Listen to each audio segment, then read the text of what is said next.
did nothing. Welcome, everybody, to another episode of the Analyst Desk, and it's the Postgame show. Montreal dominates Carolina with a 6-2 victory. You know what Montreal got? Talking football today, later too on in the show. We're going to talk about a lot of topics, but I got to introduce this amazing crew, the fantastic crew, the crew that'll make you not sing the blues. You know who we have on the show today? We have... No, I don't. Adam, the GOAT. And yes. Mr. More for your money. Ooh, hello, everybody. And Rick from Hamilton Sports Central, who had to step away, but he will be back to a theater near you. Ooh, so, boys, first of all, welcome to the Analyst Desk. We have JP Power already in the comment section. How's it going, JP Power? Let's go. Yeah, spot up. That was a tough game for a Carolina fan. Yeah. Carolina maybe played 8 minutes of good hockey today. Oh, in the second period. They played a great 8 minutes, but right off the top, we have a poll question here. Was this Montreal's best game of the playoffs? Yes, no, who cares? Adam, you had some. I know, JP Power. Thinking about you, Jacob. I know. I was in there, and none of those were really criticisms at all. It was more like, if Voodoo Pork Chop's in here, you know what? I'm going to say a little bit obsessed with me and Jacob. You know, he talks about us, for a guy who doesn't like us very much, he talks about us constantly. It's kind of weird at the end of the day, you know? And when I don't like people, I don't really talk about them a whole lot. So you know what? I don't really mind an admirer, you know? I don't really mind a guy who admires me. You know what? I get it. I'm pretty awesome. So you know what? It's hard not to admire me. Why is he obsessed with you? Remember, like Nick Cannon. I don't know. I'm not 100% sure. It's weird. Yeah, exactly. It's kind of weird. It's a little. You know bit what? Weird, we're gonna try to keep this show nice and friendly. Remember, guys, let's all try to be respectful. Maybe Adam needs an OF page. Oh damn! I don't even know what I would sell. I would just sell my awesomeness. I'm pretty sure I would just say, yeah, you selling might awesomeness. Carolina might need the Jonathan Quick. Yeah. Who knows? How's it going, Shades? Always good to see you back in the comments. The roof is what's up. The roof is what's up. The attic. Dan, it's the roof. Look up. It's the roof. The roof is on fire. But anyway, I see a ceiling, but we need to get into some big topics today. We're going to talk Montreal, and we're going to talk about why I was correct about how Montreal needed to improve their game, and they did. We're also going to break down the Toronto Blue Jays bullpen shutout versus the New York Yankees, plus the Canadian Football League to Halifax. We have some interesting developments on some potential news to our friends east of us, so we'll break that down. But let's get into the comment section here. Calling it Staples, because that was easy. But you know what? Finding Rick from Hamilton Sports Central. He found his way back to his chair. That was easy. Not really surprised. Canes don't match up well versus the Habs. I mean, Carolina played a bad game today. There's no and ifs or buts about it. It's interesting. The two teams with the rest played really poorly to start these playoffs. The two teams that didn't have the rest came out looking ready to go. You got to remember, Carolina took an early 1-0 lead. True. Demigod, aka Demidov. Yeah, Demidov was phenomenal tonight. Well, what a goal that was. Wow. If you think this series is going to be anything like this game the rest of the way, no way. I wouldn't be no, I say this. If I'm Habs fans, I'm not getting comfortable just yet with this series, because like the Hurricanes aren't going to play this badly again. Like, you don't see a lot of back-to-back bad games from this team, and this team will. This is going to be a long series. I said that before, anyways. I don't really consider myself a Leafs expert. No. I watch a lot of hockey, but I wouldn't really consider myself a Leafs expert. Slavin did really struggle against Montreal's top line, and actually, I want to talk about Montreal's top line before we get into some more comments. They're really fast. I said going into this game, Montreal's top line had to be better. people got mad at me. That's what Montreal's top line was drastically better. And I mean drastically better because they played so much better. You have Caulfield finally scoring 5-on-5. Slafkovsky putting in 2 goals. Suzuki playing the two-way game he needs to. So and Jacob, it was a big difference maker in this one. So Jacob, if we go back to ahead of game 1 against Tampa, that we did a pre-show ahead of game 1 of Tampa, and what did I say? I said that Yuri Slafkovsky needed to be a difference maker if they were going to win the series. And he came out, and a big reason why they won is because him and that top line were the difference makers. Like, everybody on here can call me a Habs hater as much as they like. I don't like the Habs. I think that's pretty much obvious given I'm a Leafs fan. But like, it's not like I would never give them their flowers. I'll troll y'all because y'all just fall for anything I say very easily. And you know what? I still think the Hurricanes are going to win this series. And I'm fine being wrong about it because I said I thought Buffalo was going to win the last series. I said I wouldn't be surprised if the Habs win it. I wouldn't be surprised if the Habs win this series. Saying that is not a bad thing. But no, and I think too, like, you have to assume that Carolina will make adjustments. In my opinion, this was by far Montreal's best playoff game they've played all year. Besides of it, would say 7 to 8 minutes where I thought Carolina dominated. People can get mad at me. At one point, Carolina was out shooting Montreal 13-1 in that second period. They weathered the storm. Oh no! But they weathered the storm. Dobis played very well, and that third period, they completely dominated. Carolina couldn't get anything. I called that. I said Dobis is going to play well with playoffs.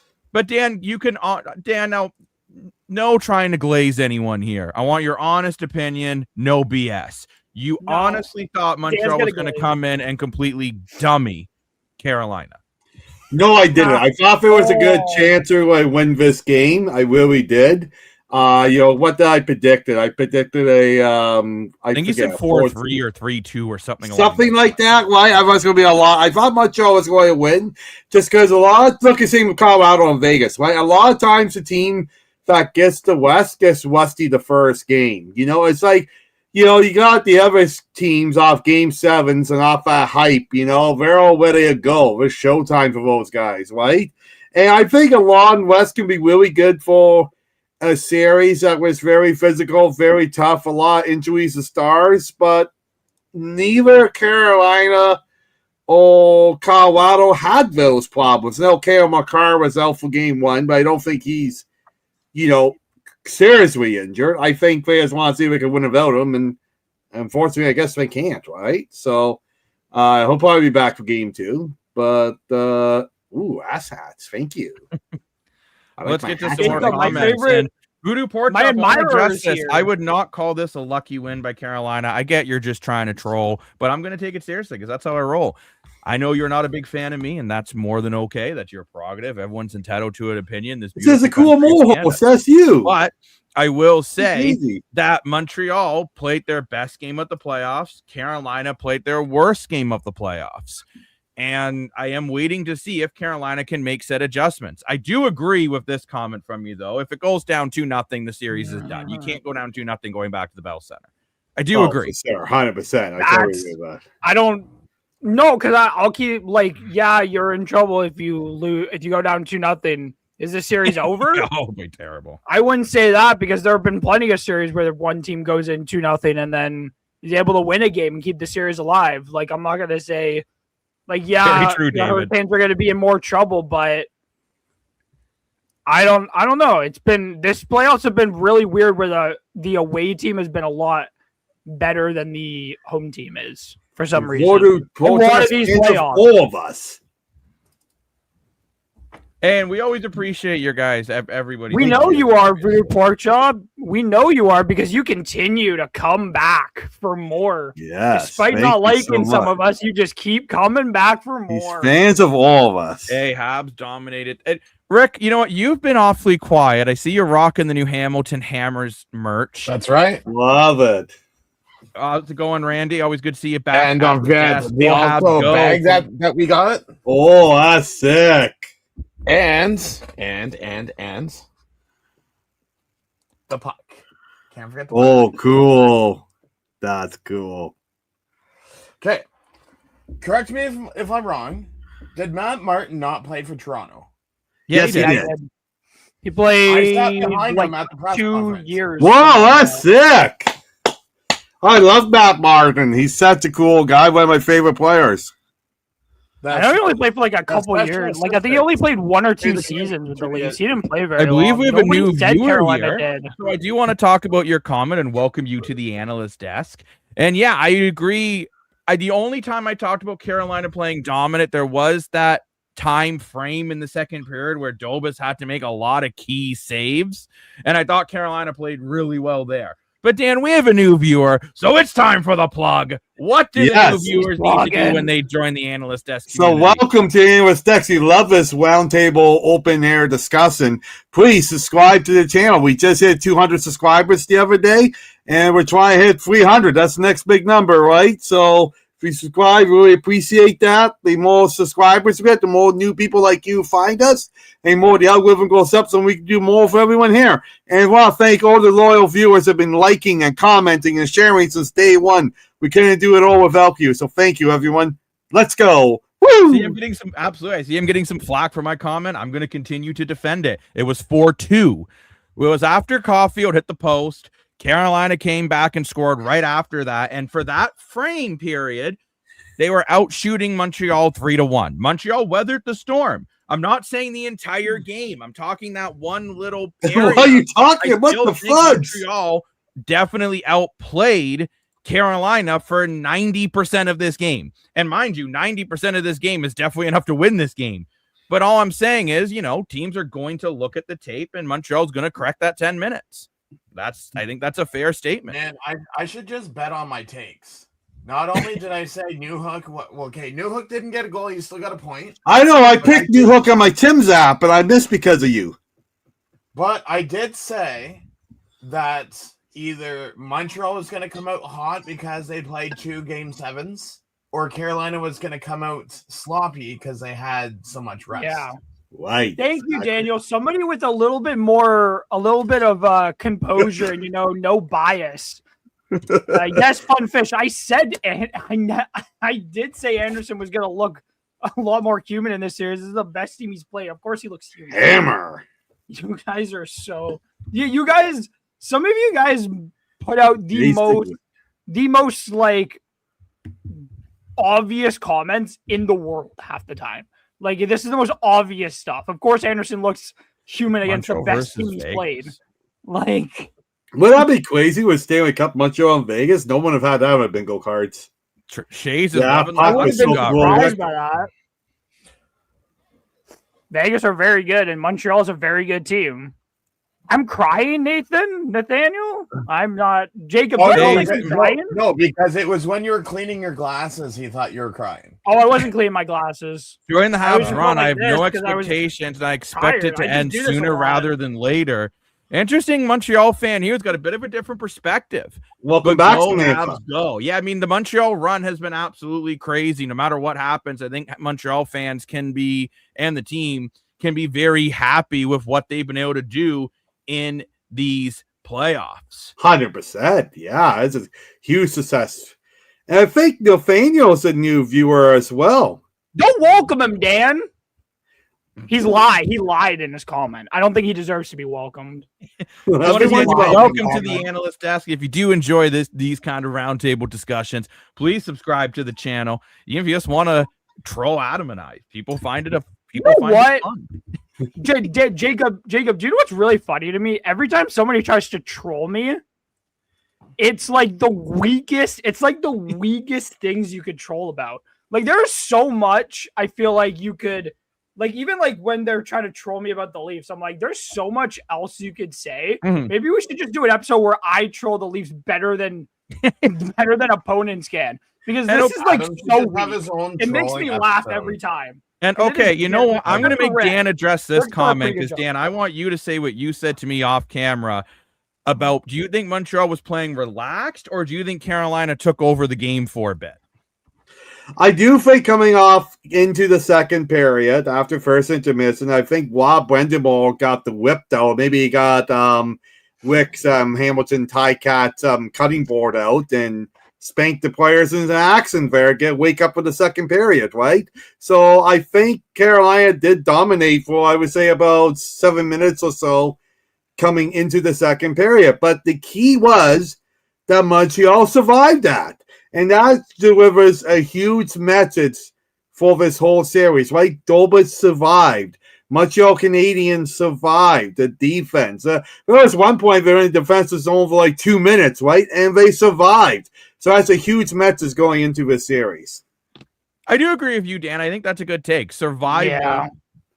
But I mean, obviously, you don't want to have to do multiple of those 2-minute shifts, but you're going to get those sometimes because Carolina's a good team. Like, I want to address this comment from Daniel. Welcome back, Daniel. That was not Carolina tonight. I agree. No. It's funny. Both Carolina and Colorado did not look like themselves. They literally looked like they were sleeping. I'm like, Carolina, wake up! What happened? It will be so different, I think, in game 2. And at the end of the day, whether Montreal fans want to believe it or not, like, this is not how Carolina is going to play the rest of the series. Whether you guys, and it's like, I see them continually bringing up that you guys beat them, like you beat them every time you played them. But at the end of the day, you keep bringing it up, and I keep saying it doesn't matter what you did in the regular season. So start with a 4-0. You're up 1-0 on them. 1-0 is the only score that matters. Be happy that you guys won. Mm-hmm. And stop having to feel like you have to back up every single thing. You already won game 1. You guys are already winning the series. That was an interesting comment. That beginning of the second period did feel a lot like game 6 in Buffalo. That nails it on the head. You know, sometimes, and you said it yourself, Jacob, sometimes you see two different versions of this team, like within the same game. But at the end of the day, they figure out how to win. That's what good teams do. Oh, no, 100%. I didn't say you said anything like that, but whatever. And again, like, when I say these things, I think people misunderstand what I'm saying, that feeling that Montreal, by me saying Carolina had a good stretch, that Montreal played bad. Montreal controlled the majority of this game. To think that Carolina is going to play like this the entire playoffs against them, I just don't think, and maybe I'll be wrong. And if we do get a 4-0 series sweep like I'm seeing here, I don't see that happening. I'll come out and say you guys were right. Just like I said that about Dobas.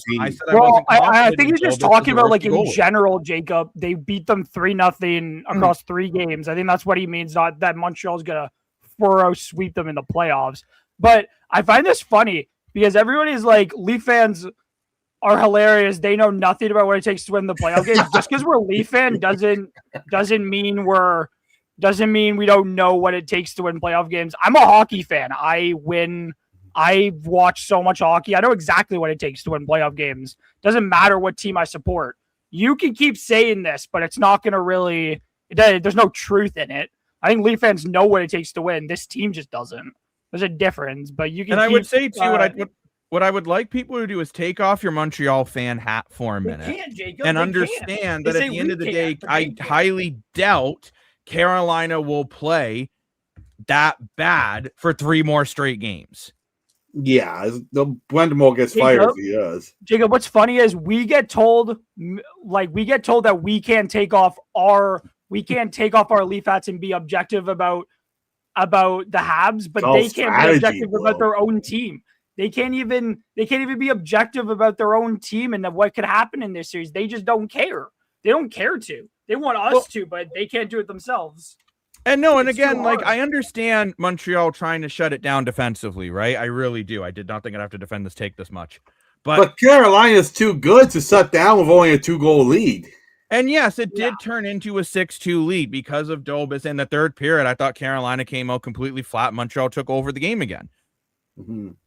I mean, you look at Colorado. They only outplayed Vegas for maybe 5 minutes and almost came back and won that game, right? So you just have to make sure that 55 minutes of good hockey doesn't turn into 5 minutes of losing a game. And Montreal has been good for the most part. Buffalo Game 6 was kind of the one exception where the strategy of trying to take things back, play man-to-man defense, clear the puck out every time, and lay back on offense has worked. Don't underestimate them like all other experts, but my expectations are realistic. I know they got talent, but they continue to surprise me with their maturity and resilience. I agree with that. 100%. Like you look at the age difference of this Canadian team, I think they said the average age of his roster is like 26 years old, roughly, and that's the youngest average age since the last time Canadians won the Cup in 1993. What are you talking about? What are you talking about? Nobody said anything. You're not even addressing anything we said. Like, we get it. Like, we get it. You guys are all passionate, everything. I said you guys can't take off your own. You guys can't objectively look at your own team. That's a fact. Half of the people, Voodoo Porkchop definitely can't do it. Somebody else, I won't name all the people. I'll specifically name Voodoo Porkchop every time I'm criticizing something because it's just funny to see how what reaction I get from Voodoo Porkchop. And I want to say this. I actually hope Montreal wins the series, but like Montreal, I do too. So went in against Carolina and made adjustments. They played very differently, in my opinion, than they played against Buffalo or Tampa.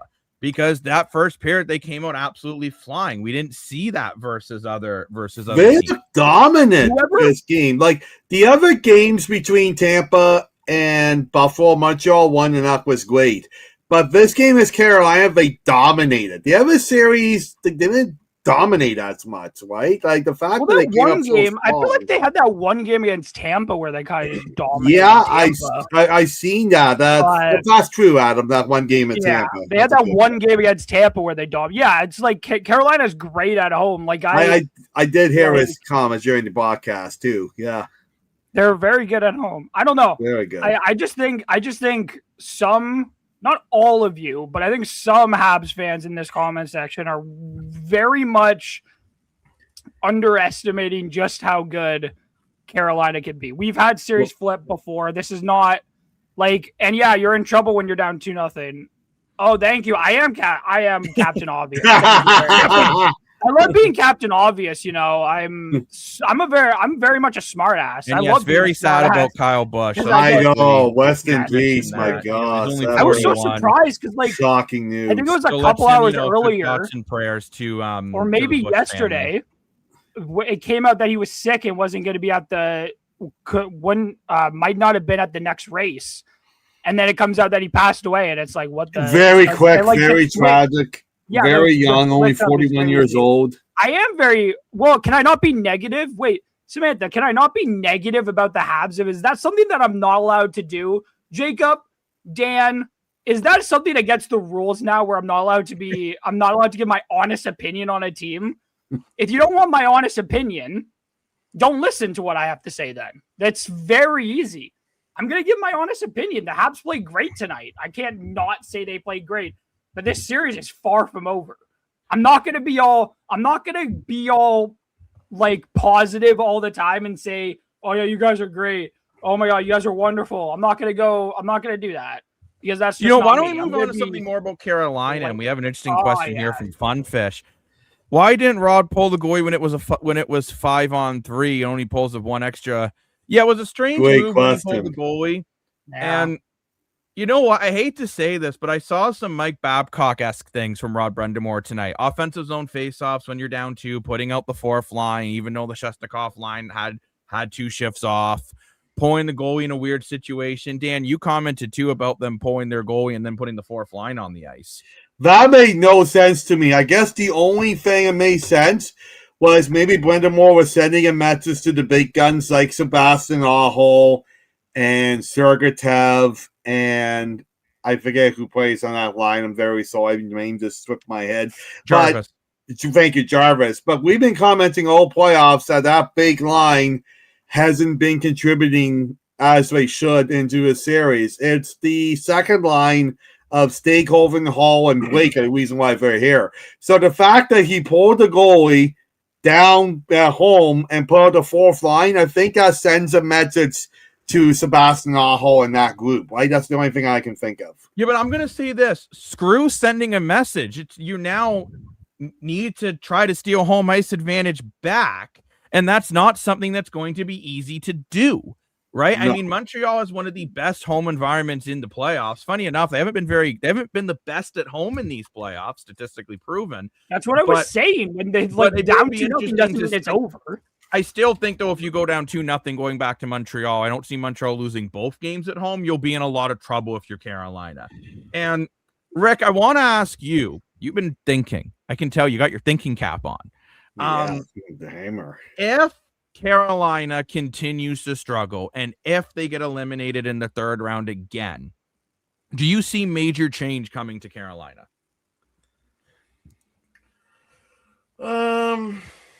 I mean, you'd have to. I wouldn't say major change, but you would have to do some change. Because I don't think, what you've seen. Because everyone's going to go back to, well, they shouldn't have had all that rest. Yeah, it's tough, right? Because, it was the most rest in, 107 years, I think. Over 100 years. Exactly. It was How's it going? 1919. Good to see you again. Hello. I agree. It's going to be a long series. Oh, 100%. It's going to be a long series. Jane Gossespierre lost a fingertip. Ooh, good. Oh, my gosh. I didn't know that. I hope he's okay. Yeah, did you not see, they kind of showed it a little bit. No. That, it looked like he had lost some of his fingernail or something. Wow. That's what it looked like originally. So that's go Habs, go. Oh, if Carolina won tonight, Habs hater. Not really. I don't it's more just breaking down the game as a whole, right? We're dumping on Carolina quite a bit. I thought Carolina played terrible today. Besides 8 minutes, you're not going to win a game playing 8 minutes. I've been calling it deserving a very impressive win. Yeah, 100%. Like I said, if I can answer the poll, in my opinion, this is Montreal's best game in the playoffs by far. So Jacob, I'll say this. The fact that you guys think I'm just hating, win at home. Then what I am saying, objectively funny enough, is kind of working because y'all are just, and this is funny enough, you guys just believe everything. You guys are just twisting my words so much. So I've been praising the Habs played great. The Habs played great tonight. Kane sucked. What else is new? You know what? I agree with this. I agree with this comment 1,000%. Yeah. I can't believe I'm saying it. My boy, Jacob Slavin, looked terrible. He did -4. We had another viewer point out earlier. Yes, and it wasn't even just the minus. I'm more. He didn't play. He didn't look himself. I'm more on the fact that he looked bad because I do agree with Adam to a point that plus minus can be a misleading stat. But I watched the game, and by the game, he had a really bad night, and Montreal's defense really struggled with the speed. Carolina's defense really struggled with the speed of the Montreal Canadiens offense. Also, we gained a new subscriber tonight, so thank you very much for whoever subscribed to the channel. Jacob, the real question about it tonight is that defense just can't deal with Montreal's pace, or is it that they're just too tired, or is it that they've been off? They've been resting so much for nearly 2 weeks. Yeah. That they just weren't up for this game tonight. That's on Rod Brindamore more than anybody else because he didn't get his team ready to go tonight. And Marty St. Louis had his boys ready to go. And at the end of the day, that's how it goes. Crazy. Call me crazy. I don't think the West had anything to do with this disaster from Game 1 in Carolina. I think this was all mentally in Carolina's head. Carolina to the third round is what the Maple Leafs are to the second round. Unfortunately, Carolina cannot win the third round. They've been, out of the last 8 years, they made the third round 4 of those 8 years, which is incredible. But at the same time, it's disappointing they never made it to the Stanley Cup Finals. And you look at the Carolina roster, they kept a lot of key players besides the Natchez, which is amazing, right? But all those key players are part of almost lost us in the third round. No. And I think just to start off the game, it got over head mentally. I think they have to go back and reset and get ready of game 2 and tie the series up. Habs haven't lost 2 games in a row since the beginning of the series. I don't know how, but I will give Montreal a lot of credit for this. Yeah. I mean, obviously today was a great game, but when they've had a bad game, and this is something they've done very different, and I will bring Toronto, since people love to bring Toronto into every chat. Like the Toronto Maple Leafs, when they have a bad game in the playoffs, it seems to it rattles them. Montreal has a bad game in the playoffs, it doesn't rattle them. Rick's so rattled. That's another thing that makes me laugh. I'm just kidding. He's going to be coming back. But Jacob, that's another thing that makes me laugh. How does Carolina bring the Leafs up? How does Carolina respond? They'll respond like they have. Like I expect. But we haven't seen them have to deal with this. Okay, Jacob, can I answer the question before you cut me off? No. I expect them to play their game. Like I just expect them to play nothing like today. I think they'll be ready to go. At the end of the day, if they can figure out how to beat, because I'm sure Rod Brindamore is going to come back with a better plan than what they had tonight. Like tonight was just not good enough at the end of the day. And I think the one thing will be is they can establish their style of play. And if they could do that, it'll be interesting to see how Carolina how Montreal responds to Carolina's game plan. And I guess we'll to see this comment, how it goes, but to this comment, I said this going into this series, and people surprisingly got mad at me. But Suzuki, Caulfield, and Slavkovsky, if they produce, Montreal was damn near unbeatable. Because you could say it was that's what we saw tonight. Shezhnikov, Aho, Jarvis get going. It's going to be hard to beat Carolina as well. Yeah, but I mean, let's be honest. That line got dummied tonight. I have a gas to ask. That's why I said if they got going, Jacob, not if they just score. I said if they got going, Carolina's going to be hard to beat as well. I got a gas to ask. I still don't agree with that, Voodoo Pork Chop, but you can keep saying it. That doesn't make it truer. It's time to see the gas station and the donkey butt.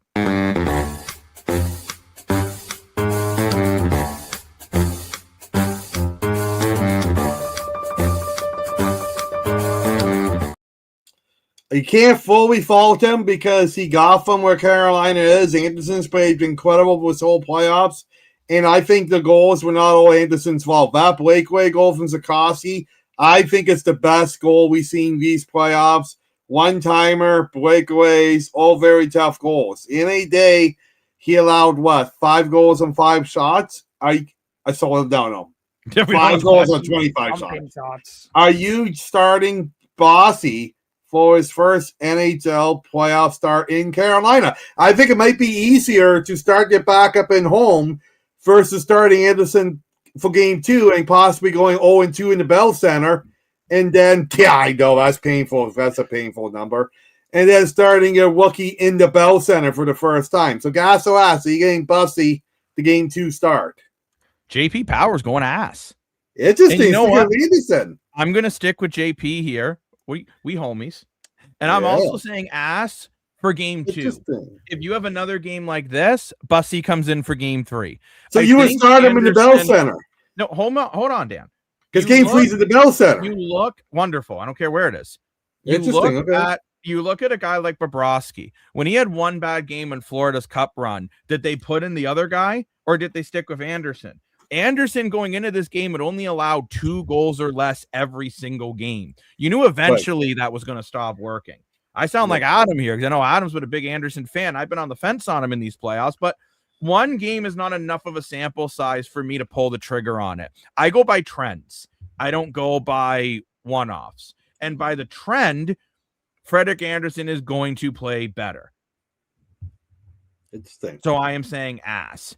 Anderson stays in the net. You pull him, same result as Buffalo. Now that's it. Tough. Whoa. I only talking about UPL played really well in that game 7. So I don't know. What do you think, Adam? Are you putting in Bussy or are you sticking with Steady Freddy?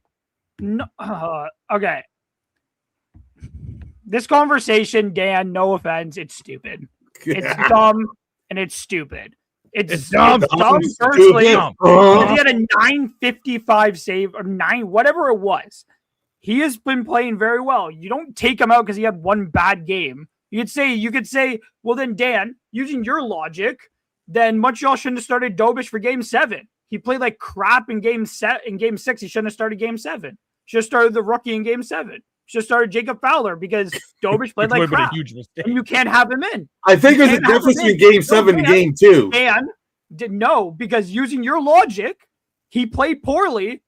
Can't have him in the next game. Nope, not allowed. Can't do that. You have one bad game and you're gone.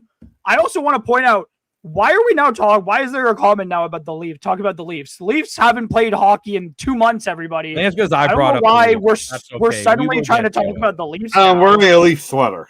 And for people who don't like the Leafs very much, you guys seem to want to talk about the Leafs constantly. All the games. Interesting, yeah. All the games. So we've got people agreeing with Jacob and Adam. You ride them. You ride them, I think, until the end. I don't have a save percentage. Oh, and my thing is too, like, I think it's such a cop-out when you look at the goals that aren't the goalie's fault and then say change the goalie. That's like, Dan, let's say your car needs new brakes, okay? Dan? Yeah. Dan, look at me. I am the captain now. Your car needs new brakes, so I'm going to put a new exhaust on it. That's what you're doing by changing the goalie when it was a defensive structure and just lackluster spatial awareness that lost you the game today. And to be blunt, I think Carolina underestimated how good Montreal is, which is kind of crazy considering it's only a 7-point difference between these two teams. And as much as I've said season series doesn't necessarily matter, you're also against a team you haven't beat yet all year, and I thought Carolina underestimated them. And we will jump back up to the Leaf comment. I know there is a what's even the point? The CFL will get why even talk about the Leafs? Why even talk about the Leafs? The Leafs don't. You know what? We go where the comments go. Adam is right about the goal. You need to believe in your players. I'm always right. Thank you for my great comments. I know Anderson wasn't their best goalie in the regular season, but he's the guy you've been riding with all playoffs. Who people were talking about him winning the Conn Smythe yesterday. You can't go from hero to zero, in my personal opinion. I wouldn't have had Anderson in Game 3 if he gives up. Yeah, I think that's fair, Funfish. That's kind of what I'm saying. And you know what I mean, Isadora, by my metaphor, is if you need new brakes, you don't change the car exhaust. Right? Well, the mechanic could be happy with you. Exhaust costs a lot more money in brakes. Maybe we match up better against Carolina. And maybe Montreal does. I still think that, honestly, you're going to see Carolina play much better in Game 2. Dan, apparently you need mods. I don't know what mods you need. We got to get you an aftermarket nose. Do you know what I need? I need an aftermarket hairdo. Like, I have no hair. Like, I desperately need a wig. That's a mod I need. I need a really nice wig. So I'll wear a hat all the time. I love wearing hats. That's how I lost my hair. So. Voodoo Pork Chop, I just want to say thanks for joining us tonight and enjoy the Montreal podcast. And honestly, I think we have given Montreal their flowers as well tonight. We just said Carolina is going to play better. Let's move on. See you later, Voodoo Pork Chop. Have a good one. Pork Chop, but let's move on. I will say nothing. Carolina looked bad without Burns. I think Montreal can be. Actually, you know what? Brent Burns, that is a big part of the leadership you lost when he went over to Colorado. And you only signed for $1 million. I don't know why you didn't re-sign him. I love because you had I still think that defensive core is fine the way it is. Like, it's still very good. Oh yeah, all the trucks gearing down fast. You get the big ball. Yeah. Just call it a J Blake. Diesel trucks. We have some more Go Habs Go in the comments. Sorry if I'm falling behind in some of your comments. Yeah, thank you everyone for the great comments. We love seeing everyone being so interactive and commenting. Carolina played Tampa and Buffalo. They wouldn't have been 8. That's true. They certainly wouldn't have been 8-0. But right. Now want to bring that right there is a Captain Obvious statement right there. And it's true. It's true. That's why I said it's Captain Obvious, Dan. That means you're saying something that's just true. Mm-hmm. No, but people have been saying a lot about Carolina. You're basically blaming Carolina for winning the East. Yeah. Whether you like this playoff format or not, Carolina actually faced who they would have faced in either format. Montreal would have faced who they would have faced in either format. Funny enough, the East played out the way it would have in either. It's the West you could argue about Vegas. Although, mind you, really outplayed Colorado in Game 1. They got much easier opponents than they should have, especially in the second round. Oh, Dan's looking for Vegas' opponent. He's like, where's Utah? Where are they? half the diesel techs I know are. Oh, we know some. Hopefully, they're nice people, because that's the main thing when you know people. But there was a comment. I love talking about 2,500. Why Montreal knows that is fair. Maybe Montreal does have the playbook on Carolina. So far, so not good. Ignoring it. It's just that at this point, like usually the regular season at the end of the day just doesn't matter because this is a different game. Oh, we need to whether you like it or not. You don't have to like it, but it's mostly true. Well, because it's kind of like regular season, right? Vegas is going to lose to Colorado almost every night, but in the playoffs, it went the other way around. That's what I've been saying a long time. Like, as a saying, I don't know who said the saying, so forgive me, but someone said the playoffs is a whole new season. I think that's so true. I really think it's like we started. You look at Brett Howland, for example, and Vegas has, 9 goals? He had, 10 in the whole season? You look at, Sebastian Aho, he was, 80-point guy? Now he's got, nothing? And, the Blue Jays won! Let's go! You know, why don't we move on to Blue Jay talk? And then, Funfish, I have not forgot your comment on the Ottawa Red Blacks, and we'll definitely get to it when we talk some CFL. But big ups to the Toronto Blue Jays splitting the series against the Yankees with a bullpen game. Literally. And it's a defensive game, too. A save, including 2 strikeouts. George Springer hitting 2 dingers over 4 games. Yeah. Look, I got to say for the Jays, you got to split in a series that I think you actually could have won all 4 games. I really liked the way they played. They battled. They were just trying to get on base. I'm not going to say this at the turning point because I think it's just going to ask you. Now, but at the same time, I think you certainly are feeling very good about the baseball you've been playing over the last 4 days. But Dan, do you think it's a turning point? I really do. I thought the Varsal Grand Slam a couple of games ago was a turning point, and we're starting to see the Jays do better ever since then. You know, I think this is just another step at getting better. Are we so far into the season now that we're going to turn it around so much? If I really win 95 games this year and win the division? No, I don't think so. We're almost, we're halfway through May. I don't think we can do that. Will we change the year around to make it to a wild card position? Yeah, I think we will. That's fair. That's a fair statement, Dan. Get in and anything can happen. The end of the day. Anything can happen when Timothy goes to school. Ding! Funny enough, I think the Vegas Golden Knights have proven that. No one had on their bingo card that they would be in the Western Conference Finals. Yeah, exactly. I told y'all that was a good Vegas team. I didn't choose them to go, but it's a good Vegas season. And have a good night. Always good to see you back at the analyst desk. Have a good night. See ya. And yeah, I mean, it's Funfish that the pitching won. The Jays pitching. Big shout out to Miles, by the way, who pitched 4 of those innings. Rookie, yes. He played very, very well. And he's a young rookie, too. I think he's, 24, 25? Yeah, he's very young. And Dan thinks the Jays can. I think they can, but they got to turn these series splits in their division to series wins. Although, because I felt games 1 and 2 were very winnable games that they let slip away. So time will tell with the Blue Jays here, but I think they can definitely use this as building blocks and building momentum to try to get this going again. 100%. Because let's face it, there were some changes in the clubhouse this offseason, losing Bo Bissett, Bliney and Agamotto. I love that they block Mass Server's buddy, Cole Colberg, like an older veteran pitcher.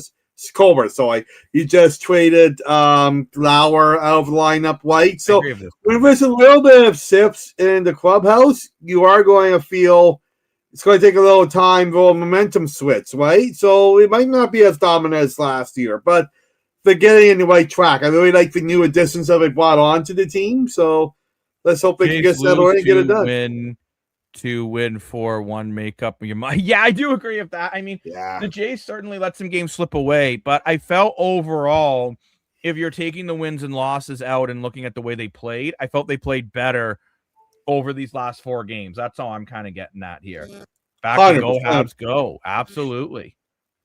I like Go interesting Habs, go. comment here. If the Habs win against Vegas, the chance that the Habs or the Canes winning the cup would be a miracle. I do agree with you there. I think Colorado is clearly the heavy favorite in these playoffs. However, Vegas stealing home ice from them is a big advantage, and I'll even give Vegas their flowers. As much as I've been pretty public, I'm not a fan of that team whatsoever.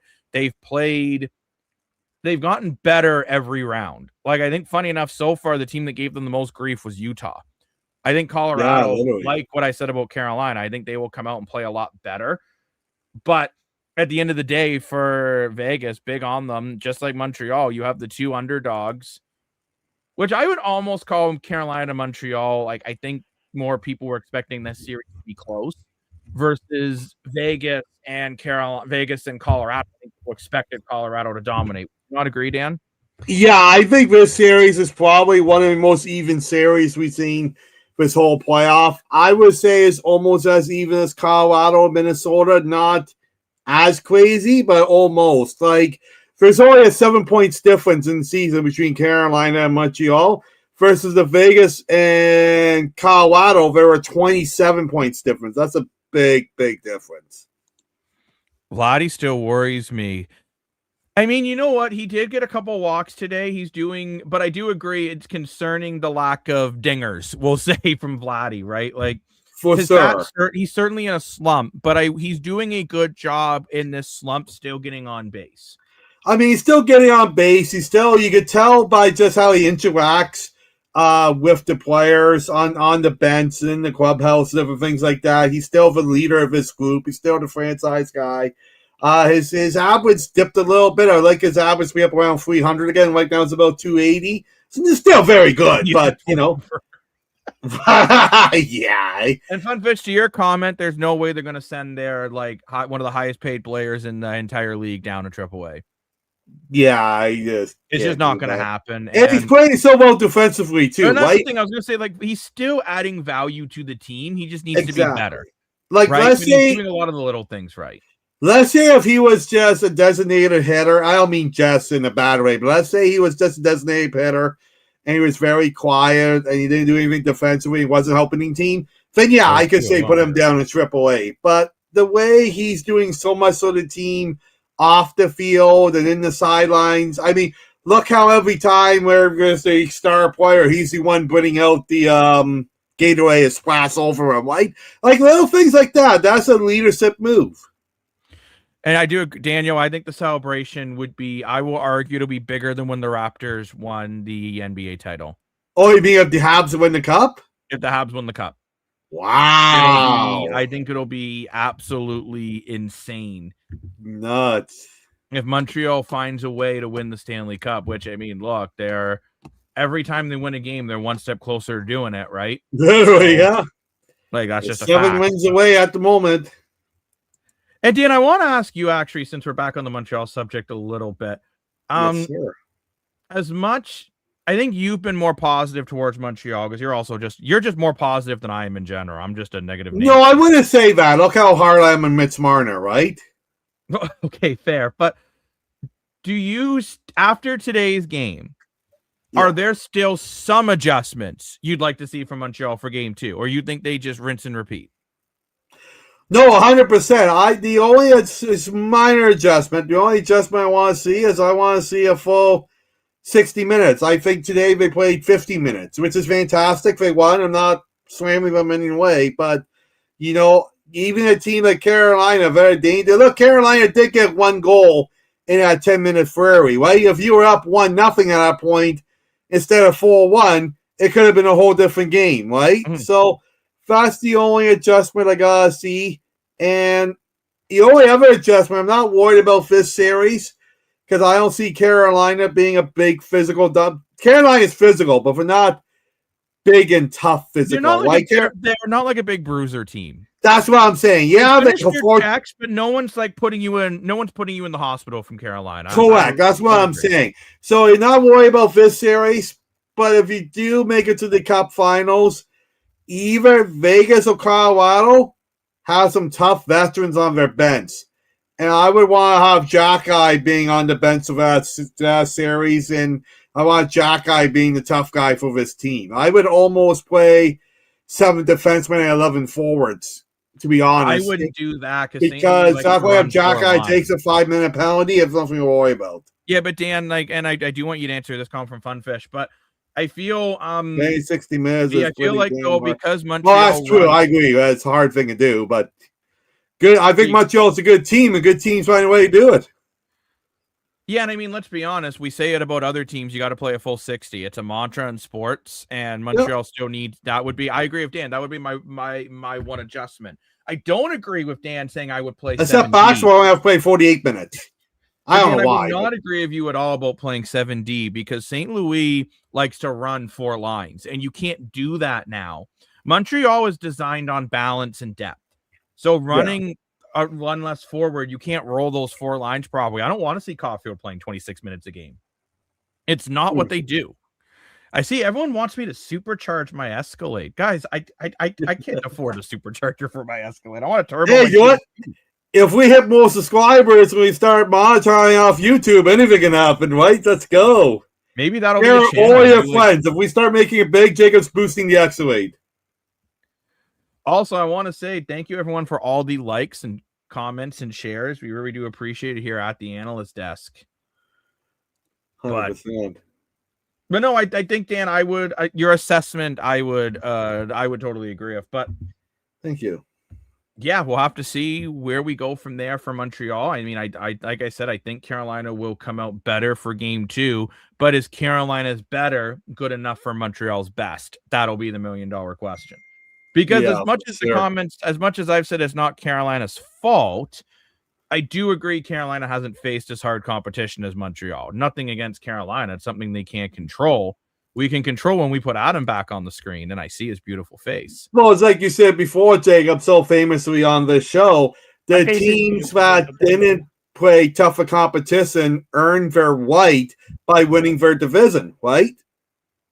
So no, Carolina hasn't played tough divisions, but they earned that. Oh, JP, I've never thought about putting out an email address where you guys could send donations. If that's something you guys are interested in doing, we would certainly appreciate it. And yeah, I can definitely set up something for that. That would be. I was only joking about the supercharger, by the way. The extra weight's good. No, I mean, yeah, if people want to make donations, I can try to, I can certainly set something up. Sorry, JP, I saw you did message me yesterday. It was a very busy day yesterday in the life of Jacob Moore, not the life of Pablo, which is a great album by Kanye West.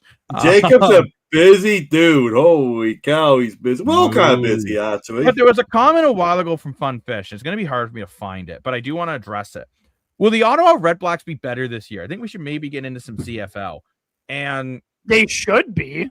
Well, like you would hope, because the only way to go down is to lose more, and I don't think that team is going to be any worse than they were last year. Yeah, I agree with you. I don't think they can really go down much from 4 wins. Yeah, no, it can't get much worse than that. So quickly around the table, do you guys think Ottawa will make the playoffs this year? No. Dan? I'm saying no as well. I'm sorry to Shades in the chats. I know he's a huge Red Blacks fan. But I feel like Lane was right. Lane called it about Ryan Dinwiddie being the problem with the Argos last year. And I think he's taking that swagger and building a personal vendetta. Oh, look at me, comeback CFL coach of the year kind of thing. And I think that could kind of affect the Red Blacks dressing room, right? And Dinwiddie's made some questionable moves. Like, I'm thankful we got Logan in the Argo uniform. He looked great in the scrimmage practice that we saw the other day. But it's like, why did you let him go? I don't know. I think they made some questionable moves, so we'll see what happens. I think, too, for Ottawa, in my opinion, it's not just Ryan Dinwiddie. I don't think they've done enough to get better. True. Like, I look at their roster, and in certain areas, they got a little worse. I'm still not totally sold on Drew Brown as a starting quarterback. He's got to the playoffs 1 year, and even that year they got there, they probably should have won the division, and then they just completely fell apart. So I think Ottawa will be better because I don't think they can be any worse. But I also feel for Ottawa, the East is going to – I think Toronto will be better, and I think Hamilton and Montreal will both be good. And I don't think we're going to see a crossover this year. I think the Argonauts are going to be better than last year. I think Hamilton's going to be better than last year. Montreal, I think Montreal might be about the same, but if they are, that's not a bad thing. I mean, they were so good last year, so right? winning the East, you can't. Mind you, it all depends on Montreal if Davis Alexander stays healthy. We got a question here, and don't worry, Daniel. You know, we always want everyone's comments here. Don't mean to change the subject, but and again, if anyone wants to talk CFL, puts a big smile on my face. But get back to Lions training camp with Nathan Rourke, and the offense looks really good, but our defense, wow, are they so? And okay, that's interesting because BC's defense last year, in my opinion, was super inconsistent. Yeah, in the playoffs, they look great. By the way, I thought Matthew Betts really started getting into his own. I thought their defense looked really good, but if their defense is good to start off, we may have someone challenging King of the Hill for the West to Saskatchewan and Winnipeg over the last few years. BC might be coming for it. I think they are.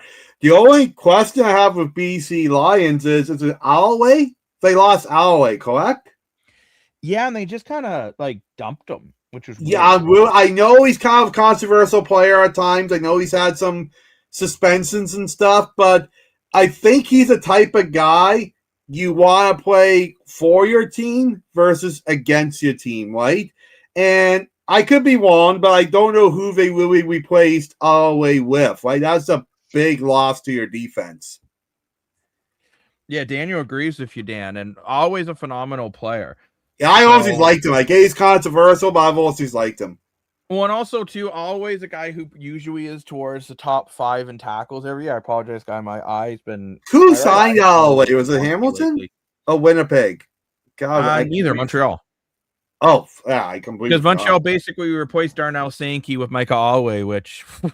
that's a pretty good replacement. Now, Montreal's lost in pieces, too, though, with Dequoy and Mac as 2 big pieces that are no longer gone. Well, the other thing of Montreal is, what was his name, Jacob? There was a defensive player in Montreal that got suspended for a long time. Sean Lemon. Thank you. Yeah, I feel like always kind of a replacement for him. Well, which is a huge upgrade because Sean Lemon.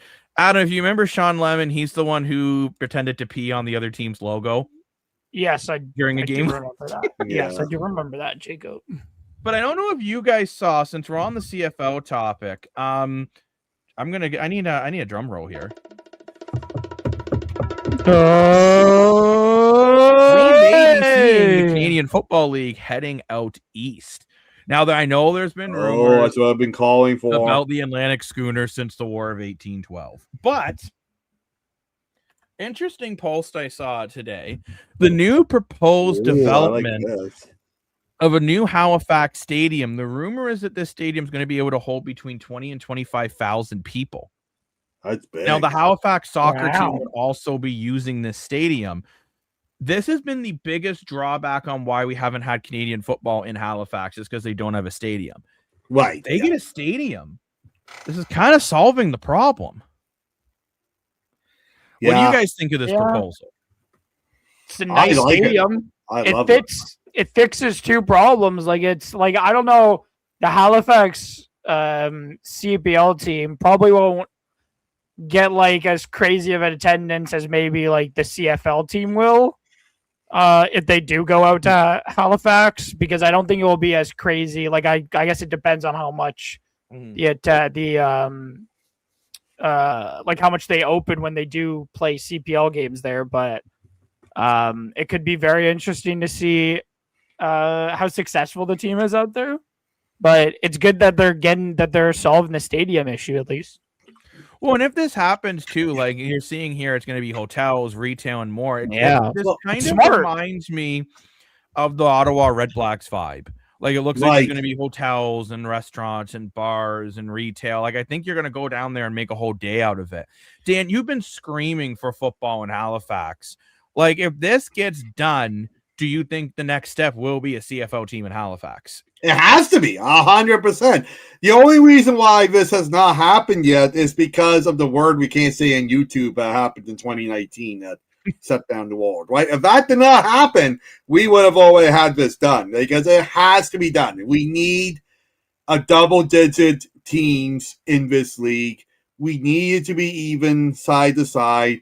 We're the Canadian Football League. We have to have teams coast to coast. And what we talk about sports on here, because it's a sport show at the moment, and that's fantastic. But this stadium is so much more important than just football. Like the fact it's going to bring in hotels and retail and so much business to, the Halifax area, it's going to boost the economy tremendously. It's going to bring a lot more jobs. It's going to bring more population into Halifax and Eastern Canada, right? And this is a huge, huge thing for all of Canada. And that's why people are like, well, why? Who cares what the CFL? CFL is so important to the whole country of Canada. We desperately need this league, right? We need to survive. We need it to do well. You say about Ottawa, Jacob, I would say it's the same. I know you haven't seen the game in BC, but I've seen the Grey Cup in BC in 2024 when the Argos won. And it's kind of the same vibe in BC because the stadium is right in the core of downtown. So, Jacob, picture having the Argos playing on Yonge Street, Jacob. That'd be cool. That's how the BC is like for the BC Lions, right? And They play a block. Daniel, I agree with you. Unfortunately, I don't think we will see the CFL come back to CBC. No. I think especially just because the CFL with this new commissioner especially is really realizing what the product is worth. And I don't think the CBC wants to spend what it will cost for the CFL. CBC should be looking more at university sports level and trying to air more of that content, I think. Well, I miss it when it was on CBC. They don't do a lot of it, but they only do the playoffs, I think, CBC. I like they do the Vanier Cup and whatnot, but I wish they would. I like the fact the CPL and the NSL. That's what I was just trying to say with the CBC. Also, they do some PWHL stuff as well, right? So they got the CBL, the Canadian Elite Basketball. CEBL, I think. Close enough. CEBL, I think it is. A bunch of letters, yeah, exactly. But it's interesting here from Daniel. He's saying out here in BC, players are saying Grey Cup or bust. I would surely hope. Yeah, I can agree with that. At the end of the day, if you aren't trying to win, if you ain't trying to win, you're not really doing things correctly. Like I think BC, especially last year after being knocked out so disappointingly last year so early, like you kind of have to. Like, if you're not trying to win the Grey Cup, then what's the point of even playing games at the end of the day? Well, I think, too, for BC, like, they've been taking progressions, right? Like, yes. They were struggling for a while, then they drafted Nathan Rourke, and Rourke decided to go to America and hold a clipboard. Then they had Vernon Adams Jr., and they kept getting to the semifinals. Then this year they got to the finals and lost a heartbreaking game to Saskatchewan. That game that game will be a classic. I think now the next step is for BC to win the division and get to the Grey Cup. And I'm going to say this too, this is a big year for any team trying to take that next step, because next year I would argue it's harder to win a Grey Cup with the new playoff format. 100%. So this is the year that you're trying to really make that push. And I think Nathan Rourke, if he stays healthy, could be the MOP of this season. He's a very talented 100%. Young man. And even Dan, who's talk about Adam being a Habs hater. Dan is a noted Nathan Rourke hater. And Dan, even you said you thought Ottawa hater, Jacob, not really a noted. But Dan, you thought Nathan Rourke took some huge steps last year. Do you think he might have finally showed what he's got? He has. I have a whole new respect for Nathan Rourke after last year. I think he really, came down to earth and be like, okay, the CFL is my spot now. BC Lions is my spot now. I'm going to put this city on my back and give him some victories, and he 100% did that. Wow. And I think 6,000. I know it's a high number, but I totally see it. You think, you have 18 games in a season, so he's going to throw about 300 yards a game. I think that's what he has to do. How many did he have the year he won MVP, Rourke? Now, about 5,800. He won Outstanding Canadian. He didn't play the whole year because he got injured.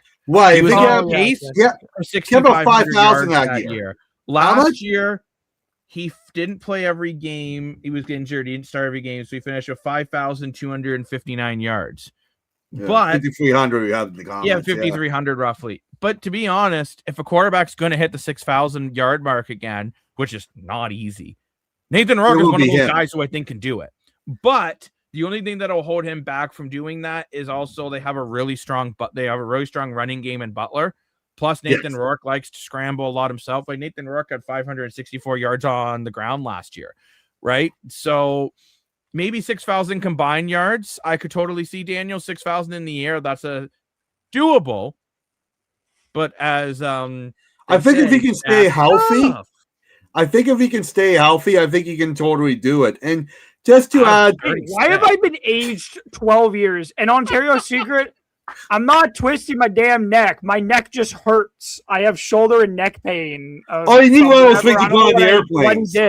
I don't know what I bloody did, but I just please Adam, stop saying struggle of getting old, driving me up the wall. But I'll just go and say, Jacob, I love the fact that you're saying how BC really sift with Nathan York, but it's not just 100% he wants to win. But it's not mentality. Just Nathan York, it's that whole new ownership group that really brought the BC Lions to the next level. And I'm so happy. What's his name? Are you trying to think of the owner's name? Amar Dolman. Well, thank you. Well, Dolman, thank you. Like, he is a poster for how a CFL owner should be. He's really stepped the bar to be like, okay, this is what a CFL franchise can do in Canada, and this is what the rest of you all have to do to keep up with me. It's phenomenal what he's done. And I would say comparable is like the owner of Edmonton. It was so sad. The owner died last year. Rest in peace. But his family is still continuing it, right? And I could kind of see that happening in Edmonton. Edmonton's been a struggling franchise for a long time, and it was owned by the city for a while, and they need fresh blood and new owners. I'm excited to see what they do. I don't think Edmonton is going to go for the Grey Cup the way BC's going to be this year. But I would say this way: if BC's not in the Grey Cup final this year, I think it'll be disappointing for them. I think arguably I agree. BC's in Grey Cup or bust mode. For a team like Edmonton, let's we need to make the playoffs. Let's make the playoffs. Let's have a 500 record. In theory, let's boot a team like Winnipeg out and get us back in. Ooh. Right. Realistically, I think Winnipeg is the weakest link out of those three dominants between Saskatchewan. You got Calgary, but I hate to say it, I'm not totally sold on the Stampeders right now, at least from that first preseason. I'm not either. Quarterback's a big issue. I honestly thought Calgary was going to do more in the offseason, considering they're hosting the Grey Cup this year. I love the fact I bought in Brissett. I think that's a very underrated move that no one's talking about. I think he'll be a 1,000-yard guy in Calgary. I really do. I think he'll be like a big, and he's going to make Vernon Adams Jr. better too, right? But I'm surprised that Calgary didn't do more. And it's an interesting point here about Amar Dolman. Unbelievable he's done to our team. Was averaging 16,000 fans a game. Amar came now, they're averaging 27,000. Yeah. And there was a really good interview with him a while ago, and I'm not sure if you guys are aware of it. They asked him about, what's the goal of trying to get the Lions profitable. And he said, you can't worry about being profitable until you fix what's been broken. And what's been broken is the lack of engagement with the BC Lions in the community. And he's really fixed that. And 100%. Now I think the BC Lions will start to look to actually be profitable. But this is the best comment all night. Don't forget to hit the like button. It's free and it takes 2 seconds. Absolutely. We always appreciate all the likes. Believe we've gained 2 subscribers tonight. We're now up to 209 subscribers on the channel. So thank you very much, everyone, for subscribing who enjoy the content. Even if you're subscribing just to say we're stupid, thank you. A lot of people watching tonight. It's been a busy show, so thank you, everyone. Lane had a busy live stream earlier as he's been, I think Lane's doing another watch along tomorrow, but we'll post it on social media and let you guys know. Depends how his float is doing. It's a lot of talking all those hours. But talking, nothing else. And also Rick nobody else was thinking that outside of you. Rick and I will be recording speaking of Rick, it's Rick from Hamilton Sports. Oh my god. It's like people are. How was that poo-poo? What? I go from your guys' stream to another one. I just pre-recorded an episode with Carter for tomorrow's preview. Nice. It's like, and then I'm like, I looked at my phone, these guys are still live, so I'll go jump back in. Man of many talents. Well, I believe this might be a new viewer here. So, Dan, before you plug, I know that's what you're going to want to do. I want to read the new viewer's comment, which is Blue P7V6R. Could you imagine being a Sens or Flyers fan, seeing a younger team than you score more goals in one game than you could score the whole series? Oh, literally. What a great point. You got to be like, what the hell? I know. Because, I mean, now, mind you, Montreal has way more scoring talent than Ottawa and Philly. I think Philly is another very young team. But Dan, what should this new viewer consider doing? Yeah, well, welcome to the Analyst Desk. Thank you so much for finding us on YouTube here. If you like this open roundtable discussion where we talk about all kinds of interesting comments, wherever the comments take us, feel free subscribe to the channel. We just hit 200 subscribers. We're trying to hit 300. And the more subscribers we gain, the more new people like you can find us. And I want to thank all the loyal viewers who have been liking and commenting and sharing and all that stuff. It helps build the algorithm. It means we can do more for you guys and more content will be coming. So thank you so much.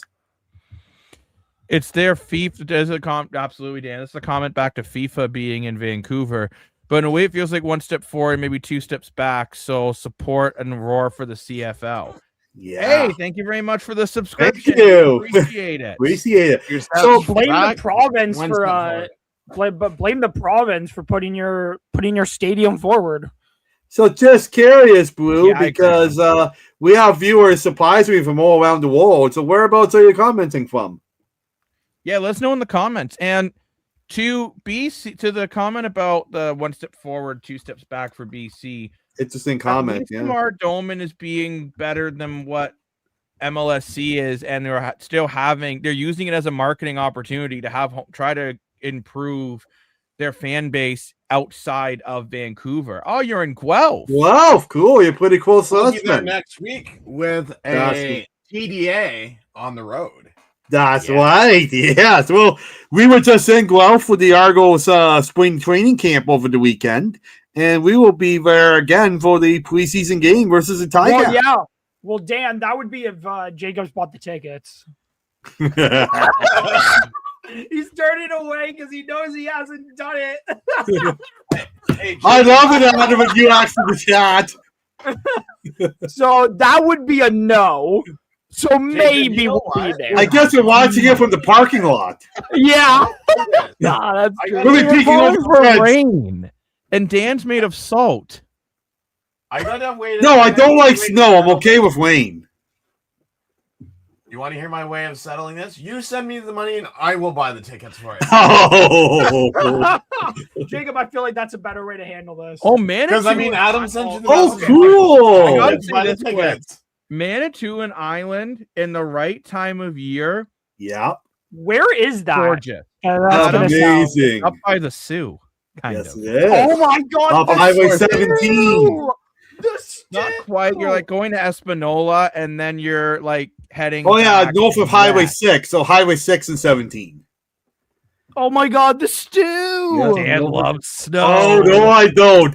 I did survive a winter in Sault Ste. Marie, but I do not like snow. Dan, I survived 4 of them. I know you did. It's funny because I can picture Dan laying outside doing snow angels. No! Me too. I could totally imagine that. Whoa. Only if you pay him $20. One of these days, Dan, I'm going to come and track you down. I'm going to come and find out where you guys live.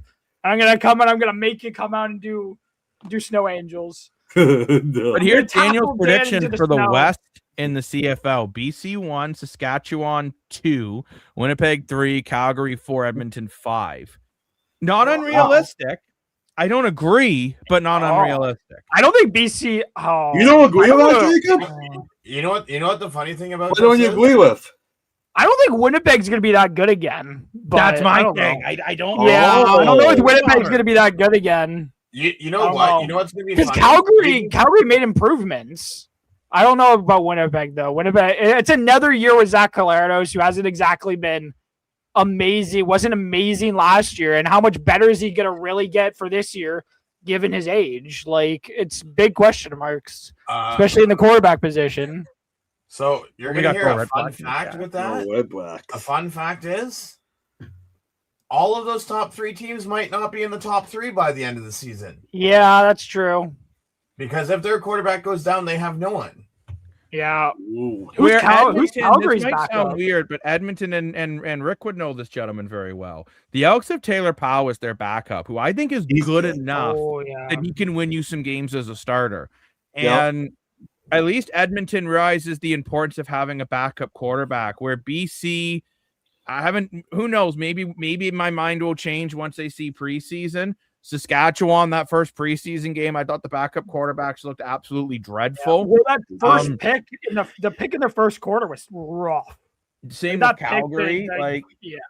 Call me crazy, but I'm going to pull this back up. I have BC 1, Saskatchewan 2. I agree with the top 2. Okay. Edmonton Calgary 3. Edmonton 3. Okay. Calgary so close, but yet so far. I think Winnipeg is relying too much on what they. Okay, I'm going to put it this way. Remember what I said to you guys earlier in the playoffs? I said you're thinking of the Tampa Bay Lightning from 5 years ago, not the Tampa Bay Lightning now. That's the Winnipeg Blue Bombers. You're thinking of the Winnipeg Blue Bombers from 5 years ago, not the Winnipeg Blue Bombers now. They will be the Florida Panthers of this season. I'm projecting a under 500 season from the Winnipeg. Really? Go pull out that shirt. Do not make me go pull out that shirt. The Fire Condell shirt. That is. But don't forget, the Great Lakes are beautiful. I agree. Oh my gosh, yeah, it's gorgeous Jacob, up in Northern Ontario. If Rourke goes down, do you have confidence in Jared Dagg to take you to the promised land? I will say with Jared Daggy, Dan will not agree with me, but that's fine. I thought Jared Daggy as an Argo had his moments. He wasn't perfect by any means, but there were moments of Daggy. Like I remember the game against Saskatchewan, and I know they lost, but he really fought hard, and I thought he played really well. Mind you, I don't know if Daggy's even the backup. They're really high on this Chase Bryce. I don't know enough about him. I'm telling you, when I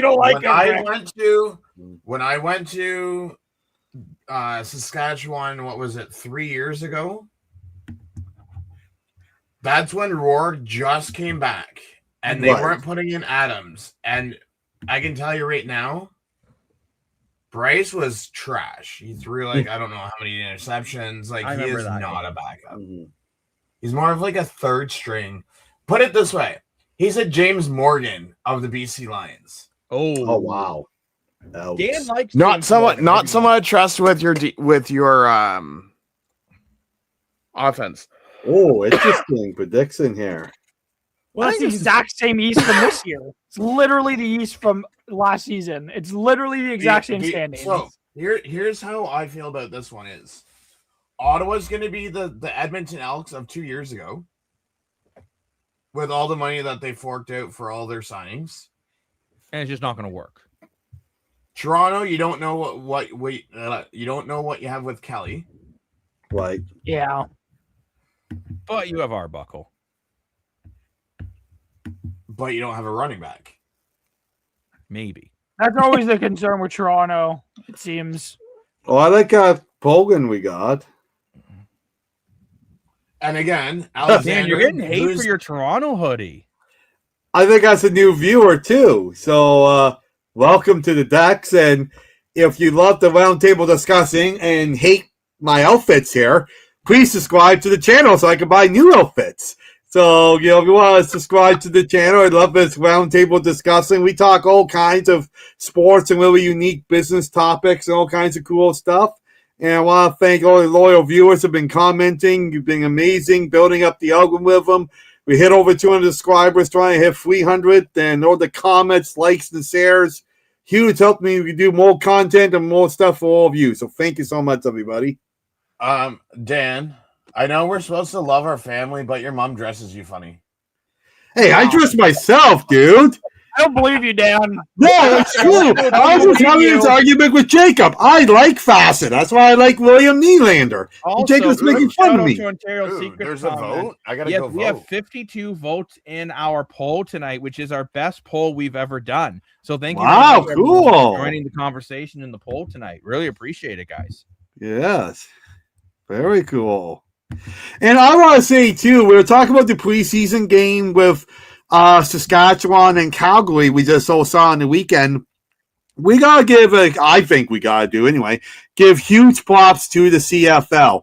Because one of the new things the commissioner was talking about was making the CFL games more available to more viewers, not just people in attendance and not to just people that have TSN on cable, right? And we tried watching a preseason game streaming a couple years ago, and it was absolutely terrible. I was glitching so much. The audio was jumping. I couldn't even watch it. I'm about to what? They said we're going to work on this last year. They said it's one of the things they're going to work on, a new commissioner. I thought I'm going to give it a try. I watched the preseason game on CFL Plus streamed, and it was very, very well done. It wasn't the same quality as TSN. I wasn't expecting it to be, but I could sit there and watch it. So good on them. Round of applause. Hope us new things coming in the future, because if we can make the CFL more viewable for more people, not just people on cable, and go and put butts in the seats, it's going to grow the game and do better things for the league. But Rick, I do want to apologize. We cut you off a little bit there on your take on this.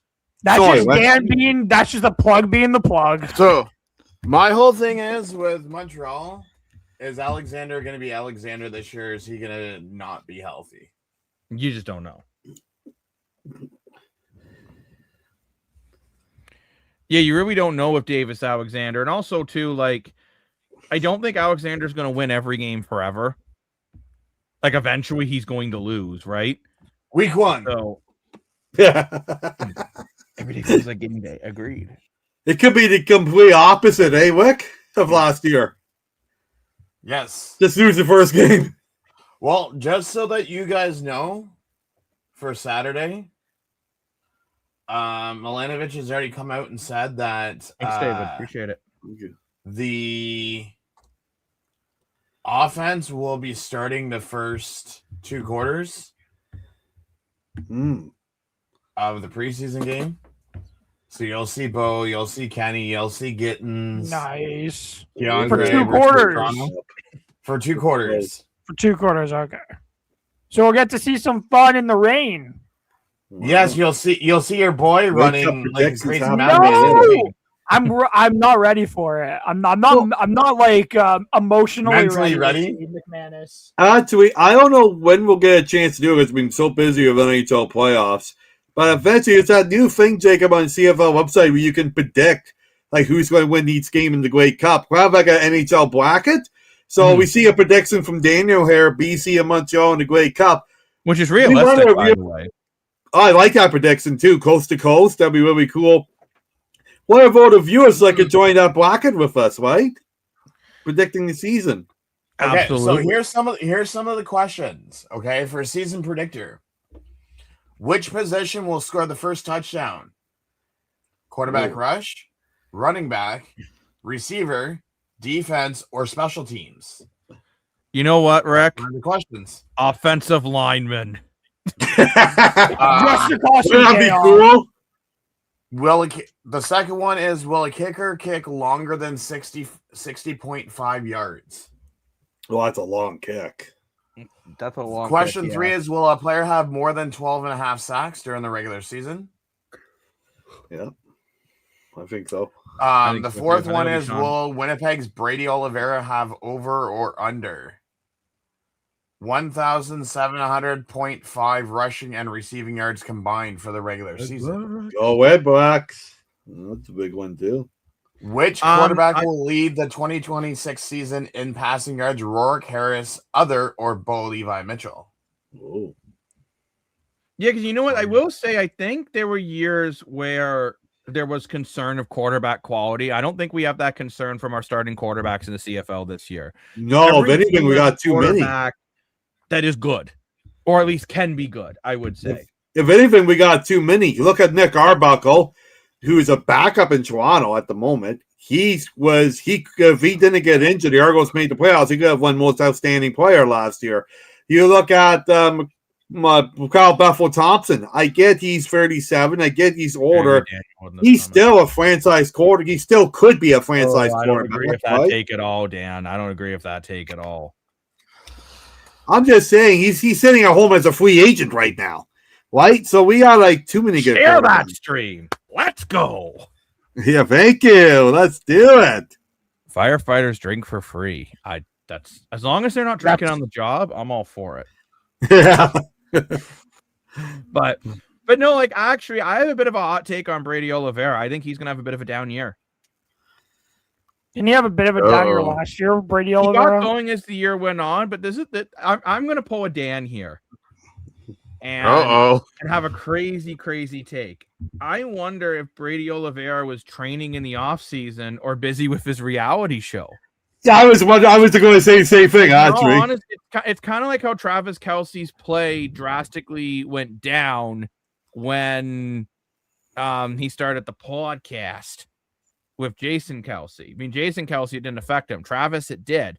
Will it affect? But Jason was retired. I mean, look, as someone who works in television, it's not easy to go out there and produce and make all this content. I'm not sure Adam would agree. He works in TV as well.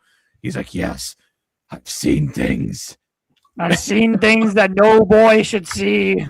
I have followed the video camera. I saw that tonight. Don't kid yourself.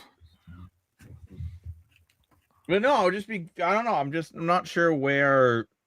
We'll definitely have to do a season preview episode where it's kind of waiting for rosters to be a little more finalized. But if you guys want our way too early takes on the CFL, we can do a way too early CFL preview.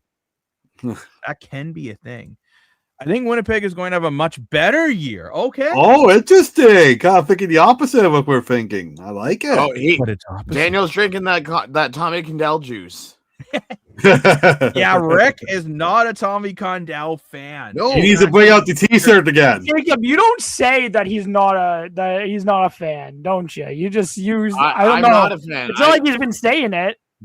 I mean, Adam, here's the thing, because he's been our offensive He's been an offensive coordinator. I don't know how many years. He hasn't won the big game. The only thing that he's won is as a receivers coach with the Argonauts. That's it. Oh, he hasn't won. He's been what, an OC in the Grey Cup, I think 5 or 6 times, and he hasn't won. Yeah. He hasn't won one yet. That's brutal. So that's brutal. And he does not change up his playbook every time. We should do an over under of how many screen passes he threw. That first throw this year, because I can guarantee you it's going to be up there. Yeah, he runs more screen passes than I do when I make a Division I guy in college football 26, and my quarterback's useless. But no, I think we're gonna have a really good CFL season. We got really good NHL playoffs to close out. Calling Jason Spezza on a don't call it Jason Spezza. Doesn't even know. He socially assaulted me. I don't even know what that means. But you guys have a weird obsession with me in these comment sections. Also, it's flattering, but I don't swing to that side of the fence. You're calling Sean Avery's bike. Yes. How is Bo Levi Mitchell going to do this year? Oh, it's a question. I can tell you, he'll do well. From with what I saw at the scrimmage, he has not missed a step. I like it. Oh, he almost had like 5 touchdowns, 200 and some odd passing yards. Like, it was ridiculous. Nice. Do you think, Rick, I'm curious, do you think with Tommy Condell gone, the playbook opens up for Bo Levi Mitchell? I mean, he hasn't been with us for a few years now, but yeah, it does. Well, anyway. I thought at times, I guess. I'm sorry, I'm getting Scott Milanovich mixed up, and I know he's still there, but I find so you got to answer your question. To answer your question, he was with Ottawa last year. That's why Ottawa sucked. That makes sense. Now Ryan Dinwiddie can go. Now Ryan Dinwiddie can yell at his players to do better. But no, I felt at times like last year, and I really want your perspective. I felt at times you would see Mitchell almost being held back from just airing it out a little too often. I thought they were a little too safe with him at times. Do you think that's going to be different this year? Or do you disagree with me entirely?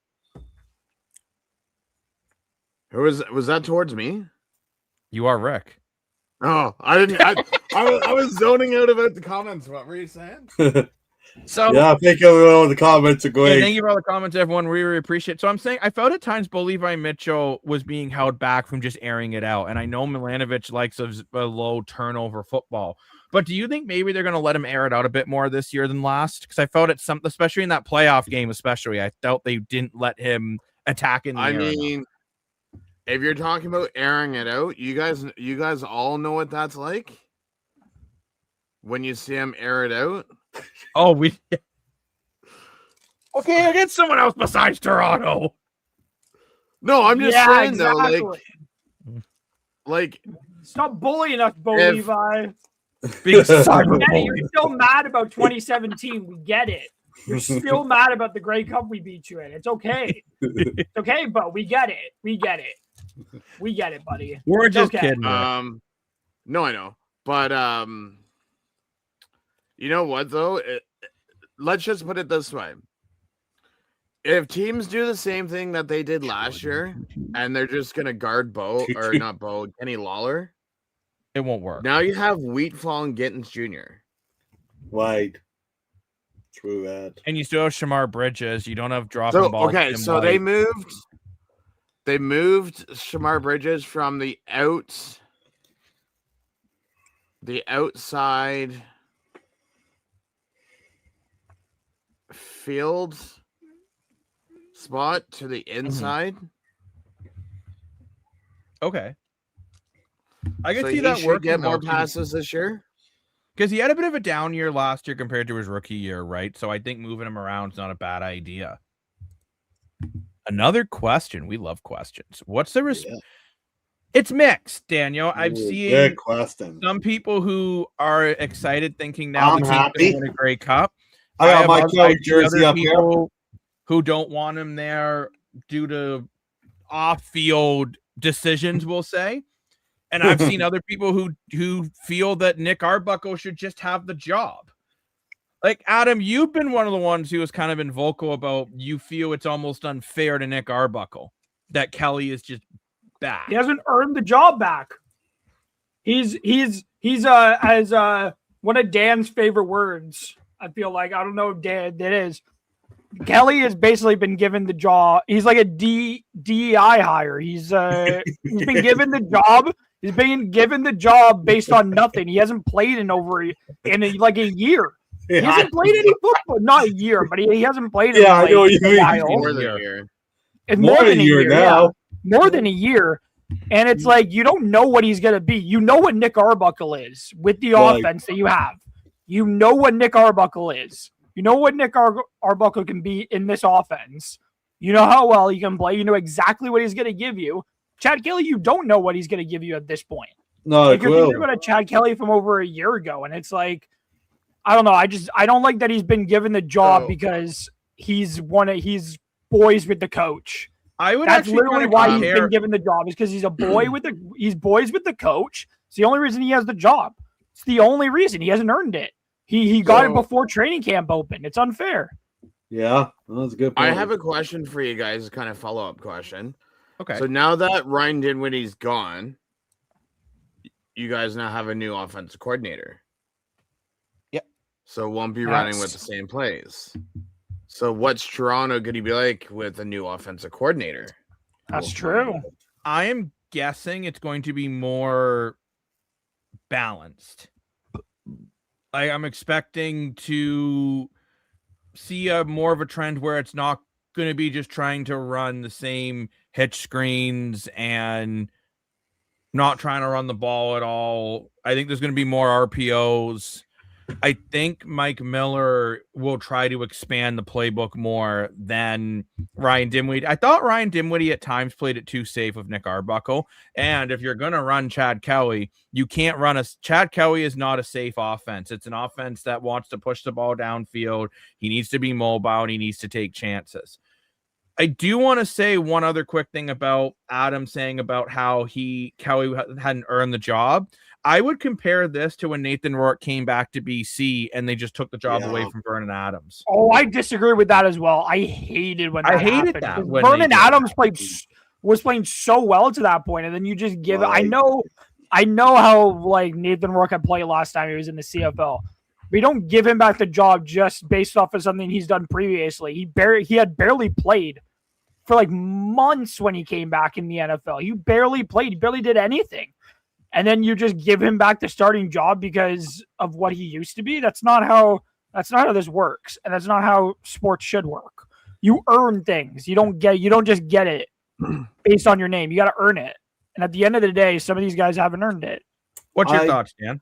Well, I just want to add a Wick's question. It's an interesting question. Now, full honesty, I'm not a football technician the way Jacob is. I swear to God, Jacob could be a football coach. He knows about the routes and the plays and RPOs and all that stuff. I don't know any of that stuff. I'll just be honest. I just like football. But I will say this.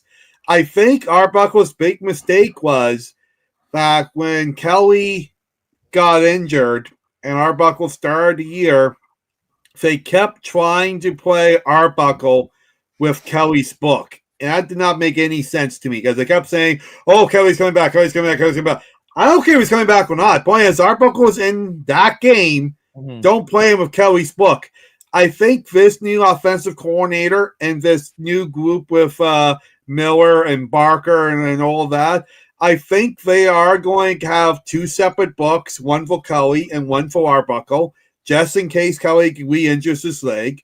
And I think that's the way it should be. And I'm excited for that. Yeah, absolutely, Dan. I do agree with you. And I saw an interesting question here. So I did just pull up the Mike Miller's Wikipedia resume a bit. So he is currently the head coach and offensive coordinator for the Argos. Before that, he was the quarterback coach from 22 to 25. He has been an offensive coordinator for the Arizona Cardinals. He was the passing game coordinator for the Cardinals. He was the wide receiver coach for the Cardinals. He was the offensive quality control coach for the Pittsburgh Steelers and the tight ends coach for the Buffalo Bills. He's also been an assistant coach, offensive coordinator, and quarterback coach for the Montreal Alouettes. In his college experience, he was the offensive coordinator for Robert Morris University. Same with another university I can't pronounce. Same with Westminster College and the wide receiver coach for the New York Guardians. So he does have a lot of experience, right? So he's new to being a head coach at this level, but he's got a lot of experience. And he's not a stranger to the Toronto Argos either. I thought it was a smart hire. Who looks like a Keefs fan?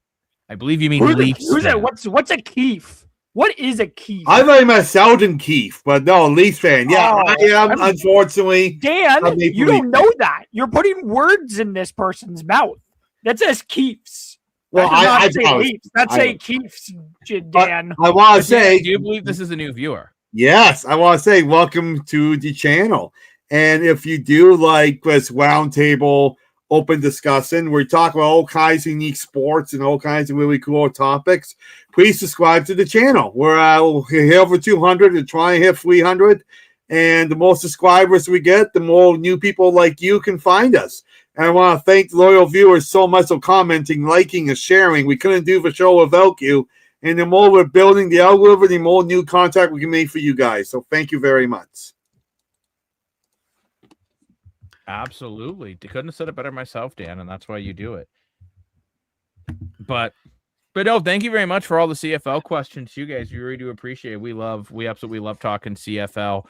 And actually, Rick, you weren't here when we were talking a little bit about the Halifax situation. What's right here. What's the opinion on this? CFL team in Halifax, you like or you dislike? No, I'm waiting for it to happen. Good. So you're kind of like you're not going to believe the hype until you actually see it. 1-team playoff nonsense. I mean, so Rick, are you kind of saying like until you see it happen, you don't believe it? I mean, let's be honest. How many years have we talking expansion now? Yeah, a long time. Almost a decade. Pre-COVID, and that's 2019. Yeah. Oh. We have a new viewer here, and I'll get your comment. Another one. That's a very angry comment. Very angry comment. Why would you guys like to see? Okay, so would you like to see this question about this comment? Since you three are all Leaf fans, what would you guys rather not to see Martyr win a Grey Cup or the Habs to win Martyr to win a Stanley Cup or the Habs to win a Stanley Cup? I'd rather Martyr win the cup. I would rather a hometown kid win the cup than watch the Habs lift another cup. Oh. Never, ever. I would never, ever. Dan, you have a bias against Mitch Marner, and you're like kissing Montreal's ass. You've been kissing Montreal's ass all year. So I'm not very surprised by that. But no, why would I ever want to see like the Leafs' biggest rival win the cup? I'm not. No, I would much rather have Mitch Marner lift it. I don't like the Habs. That's why, Pierre. I don't like them. So for me, Pierre, my thing would be is personally, I don't like Vegas for other reasons, not for anything to do with Marner. I would like to see a Canadian team win the cup again, personally, and I like a lot of the Montreal players. So for me, I'd rather see Montreal win a cup rather than Vegas. However, if we get Montreal versus Colorado, Nazem Kadri is my favorite player in the NHL. So then I'm going back and forth and I'm a little torn. But if we get Vegas, Montreal, I definitely want Montreal to win. If we get Colorado, Montreal, I'll be a decently happy guy either way. If Colorado makes the cup, I'm going for Colorado. Go ahead, if Colorado doesn't, and Montreal makes it, I'm going for neither. Wick, I love the question. I'll cheer for Mitch Marner and Jack Eichel, and that's about it. Wick, I love the question. It's a very tough question, but for me, I've been very vocal. Thank you for joining us in the podcast if you're new, but I've been vocal about this all season. I think I said this quarter way through the season, very early on, that the Montreal Canadiens are the best Canadian team in the NHL. I really believe in Martin St. Louis. I really believe in their top young line. I really believe in the defense and cues and all that. I really, really like this team. And the thing I wanted to say to Rick's comment, I would rather see a Canadian city, a Canadian team, a Canadian fan base win the Stanley Cup over Mitch Marner winning it, even though he's a local guy, because that's just one guy versus the Montreal Canadiens. It's a whole city and the whole country. So great question. And thanks for finding us. If you're new to the channel, please subscribe to the channel. We like this roundtable discussion, and we can hear more about the Habs. Yeah, we're Maple Leaf fans, but we love the Habs too. And no, not me. You just say everybody, Dan. Don't lie. Don't lie. After what Dan just said, I think he's a liar. He's a closet Habs. He's a Habs fan. He's not an actual Leafs fan. I swear, the amount of times with Dan cheering for the Habs, I swear that man is not a Leaf fan. Dan is just a Habs fan who loves William Nylander. That's it, and loves John Tavares. That's it. But oh my gosh, wait, guys! Imagine if Montreal got Nylander and Tavares. Dan would get rid of all my God, Dan would rid of the sweater. Everything Leafs related. You told Dan the sweater's ugly, so maybe he's already. Dan is basically a Habs fan. Anything Dan says Leaf related is, at this point, to me, it's mute. Dan, it's mute to me now because Dan is just a Habs fan at this point. This is aggressive. I don't care. That street. I don't care. I never got the I never will. So nobody should try to convince me otherwise. I love the Mammoth. I think the sentiment that you have to cheer for the last Canadian team is stupid, and I will die on this bet. It's stupid. It's dumb. Like you're only doing it because of the Cheeto man down south. You don't actually really even care if another. I was like that before that. Dan. Let me finish with what I was saying. It's the same thing with Edmonton 2 years ago. Every time the last 2 years with Edmonton, I'm like, no, I'm not going to cheer for. I'm going to cheer for McDavid and Hyman to win a cup, but I don't care about Edmonton in general. If they win a cup, cool. It's not going to change because it's stupid. Because people are just like, yeah, it'd be cool for the cup to come back to Canada. The cup's going to Montreal. The cup's not going to Canada. The cup is because funny enough, the cup lives in Canada all year around, outside of like a couple months where the cup is with the team and going around the players. The cup literally lives in Canada. It's already in Canada majority of the year anyways. So It's a stupid. Pierre, I don't know. It's just a stupid sentiment to me. Welcome It's to just Tad. dumb. Yes, and Pierre, to yours, I don't think we're not saying like why do we care if you're a Habs fan. Adam's just talking about how like I don't care if you're a Habs fan. In Canada, there's this, and again, it's different people feel. I know a lot of people feel Adam's way. Actually, I know a lot of people feel Dan's way. That when the last Canadian team left, everyone jumps on that bandwagon, kind of like the way people jump on the Bills bandwagon when they get into the playoffs in Canada, or the Packers, same kind of deal. And again, it comes down to personal preference. If you're a Habs fan, which I'm pretty sure you are, that's awesome. Montreal's got a great fan base. I love what they've been doing in the playoffs, these playoffs. As much as some people have considered me a Habs hater because I don't agree with everything they say about Montreal, I'm not a Montreal hater at all. I will say this. Maybe this is a hot take. I like the Montreal Canadiens more than I like the Montreal Alouettes. I'm not a fan of that football team at all, but that's okay. You can be if you'd like. So I have a question for you. This isn't a Leafs question, but anyways, if people aren't going to support teams, why do teams go out and celebrate in different cities? For example, it's more like Toronto Rock is going to go celebrate their championship victory in Oakville, out of all places. That's just It's in the middle between Toronto and Hamilton. No, I can actually that's I think it's also because their training facilities in Oakville. That's where their training facility is. I thought it was a weird decision as well, but that's more an anomaly. Not like Oakville's gonna show up to their parade, anyways. Guys, call me. Unfortunately, we cannot take phone calls live on the channel. I've not figured out a way to hook that in through our provider that we use, but we obviously, jump in the comment section, subscribe if you enjoy the content in these roundtable discussion.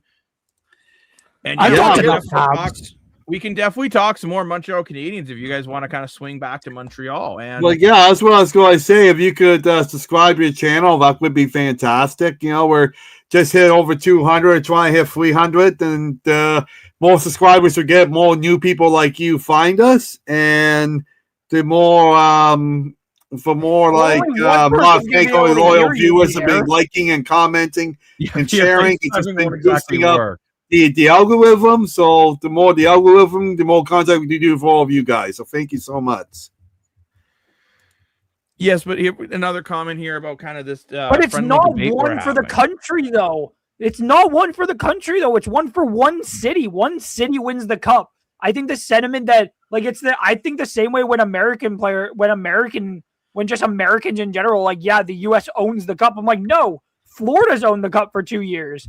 Mm-hmm. Colorado owned the cup before that. Vegas owned the cup before that. Tampa. Colorado won it for 2 straight years. Pittsburgh won it 2 straight years. Say no country owns the cup when you win it.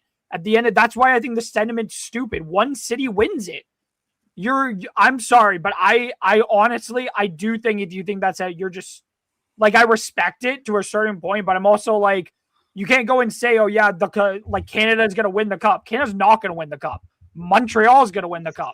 No, I'm going to throw up in my mouth if Montreal wins the cup this year because that is horrendous to think about. And I don't want to spend all summer hearing Montreal fans brag about it all summer. That's going to be annoying. Technically, if Montreal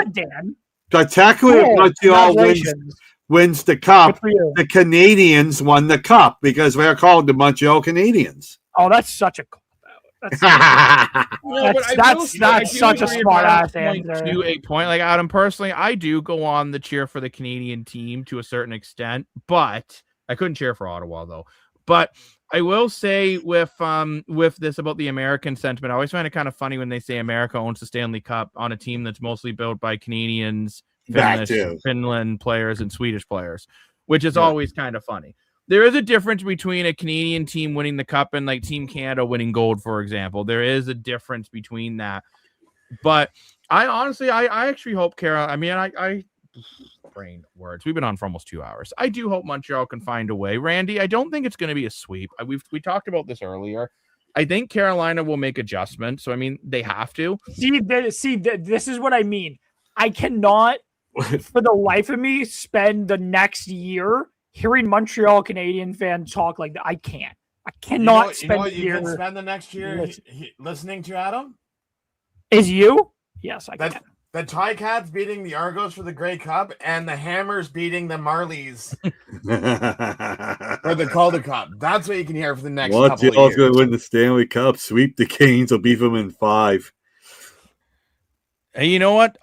For your sake, I hope you're right, but I honestly think Carolina is going to give them a harder time than you guys think, but who knows? Maybe I'll be wrong.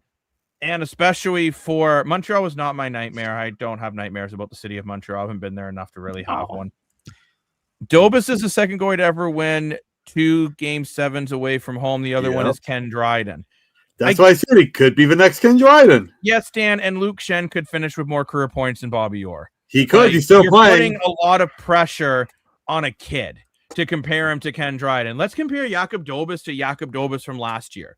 It's the same thing. Yeah. And this is something actually that I can't stand. It's like when people were comparing Austin Matthews to Ovechkin and all these things. Why can't we just be comparing players to themselves? They don't need to be a comparison. Macklin Celebrini is not the next Connor McDavid. He's the next Macklin Celebrini. Jakub Dobas is not the next Ken Dryden. He's the next Jakub Dobas. Let's move on from the past. And let's move on with our lives. And yeah, right now, Montreal is definitely Canada's team. I do agree with that at the moment. I mean, and I would say for the Blue Jays, it's a different situation because the Jays are the only Canadian team. For now. Same with the Raptors. For now. Where Montreal, they have other Canadian fan bases. Technically, a lot of Canadians, Seattle. I know a lot of Canadians who cheer for Seattle. I know a lot of Canadians that cheer for Detroit. It's not like, you know what and Randy, I'm not getting mad, but you seem to be mad. But you know what? I'm not really mad. I would rather just not Montreal win. When there's Adam Expos, yeah. We all missed Montreal. I love how it's all Montreal fans that are just constantly come in here and just talk about me. And I'm like, that's amazing because I love myself a Ford Mustang in your picture. That's pretty cool. You guys love me. I love that all of you love me too, but I think I can only take so much love for so long. You know what I'm saying? You gotta share some of that love with your parents, don't forget. I know. No, but Rick, I'm not allowed to love my parents. According to Voodoo Pork Chop, loving my parents is not okay. That was not allowed. Not allowed. Who are you? Hello, Spot On. We are the Who are you?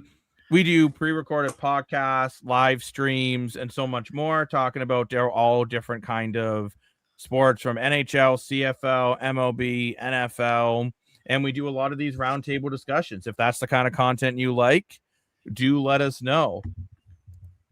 Hey, I'm Spot 11, just so that you do know, the reason why you're seeing me in your viewership is because I followed you. Oh, man. Yeah, spot up and spot up and spot on. That needs to be a new podcast. Wax on, wax off.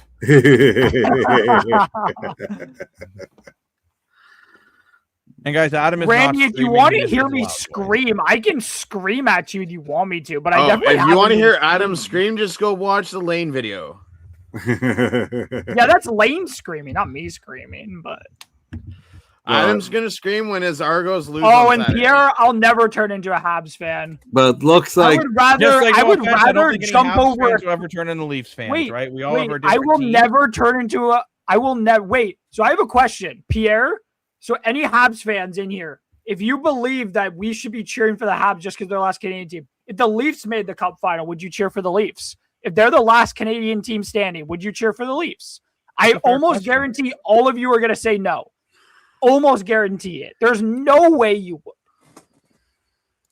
There's no way you would. And if you do, I just don't believe you, because I think if you cheer on Toronto, if you're a Habs fan just because they're in the Cup final, I'm sorry. I totally would, yeah. Fair enough. Cool. I'm sorry. That's like, you know why I don't like it, Jacob. I've said it before.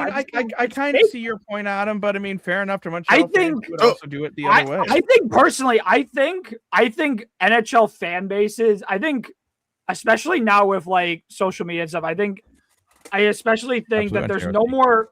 I don't believe a lot of fans are actually fans of their team. They're just fans of what's best at a certain point, and then they turn over to the next best thing the next time. They're just fickle. So nobody stays loyal. I guess Adam's no longer a Sens hater. He's a Habs hater. I'm a Sens hater. I'm not a Habs hater at all, actually. The only team I hate is the Sens. I hate the Bruins. I dislike the Habs. I like a lot of Habs players. I just don't like the Habs. I just never cheer for them. I want to say to spot on and spot off. Spot and Spot off and Daddy O'Hare. Welcome to the Analyst Desk and our roundtable discussions. And if you guys like the roundtable discussions and open conversations of all kinds of different sports stuff, please subscribe to the channel. It's a huge help for us. We hit over 200 subscribers. We're trying to hit the next big number. And the more subscribers we get, the more new people can find us like you guys. And want to thank all the loyal commenters who have been commenting, liking, and sharing the stuff to build the algorithms. We can do more content for all of you. We couldn't do it without all of you. So thank you so much. And I want to say too quickly, there is a poll conversation. If you want to join the conversation, we have over 70 votes in the poll now. Was this game, meaning game one, Montreal's best game of the playoffs so far? Currently, we have 53% saying yes, 24% saying no, 23% of you just don't care. But if you don't care, still vote in the poll. Exactly. 100%. Adam, I have a sports question for you. I like sports questions. What do you think of the Knicks' 2-0 series lead over the Cavs? Jeez, that was an embarrassing collapse in game one from Cleveland. They're up 30 points in the fourth quarter. I think heading into the fourth quarter, and then they collapsed. And then today, the Knicks are just better. I think that Donovan Mitchell looks hurt. Donovan Mitchell doesn't look okay, and that's a bad sign already for them. And I don't want to say the series is only put up 18 points. It's going to be a lot harder if Donovan Mitchell is hurt for them to come back. Donovan Mitchell is not even 40, is not even 50% healthy. It's going to be a lot harder. I don't think James Harden's going to be able to carry this team. They need a lot better from their bench as well. But I don't know. Cleveland are really good at home, so I think it'll be tough to see what happens. Wayne Wade's mad when he has 3 points in 20 minutes. Yeah, it's all just Yeah, I missed Vancouver Grizzlies for sure.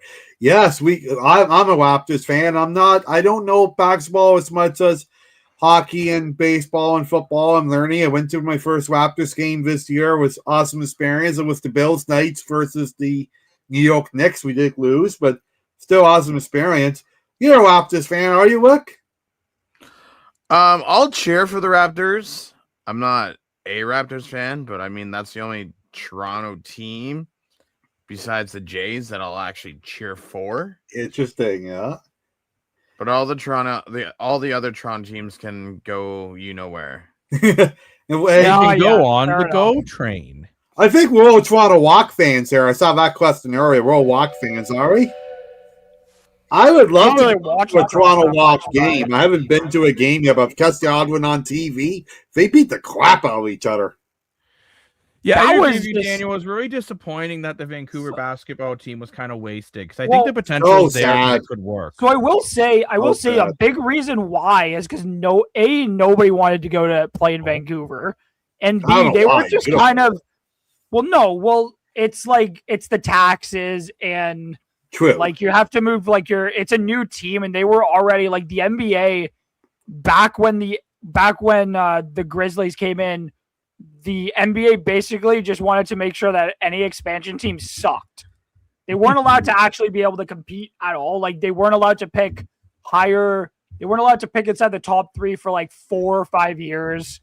There was a bunch of certain restrictions on them for years, and it was horrible. And honestly, it just fans in Vancouver just didn't show up, I think. And which kind of not that it's their fault, but if fans don't show up, the NBA, it's hard to keep your team around. Yeah, no money being made. It was all, I don't think the city of Vancouver I don't think there was enough people excited in Vancouver for basketball that it was, I don't know. It was just weird. I don't know. I think a mix of they're not, I also just don't think the NBA wanted to be in Vancouver in the first place and only went there because of the fee, because somebody was willing to pay them. And then they just wanted to move the team because Toronto Raptors almost left Toronto. Nobody really knows that, but Toronto nearly left.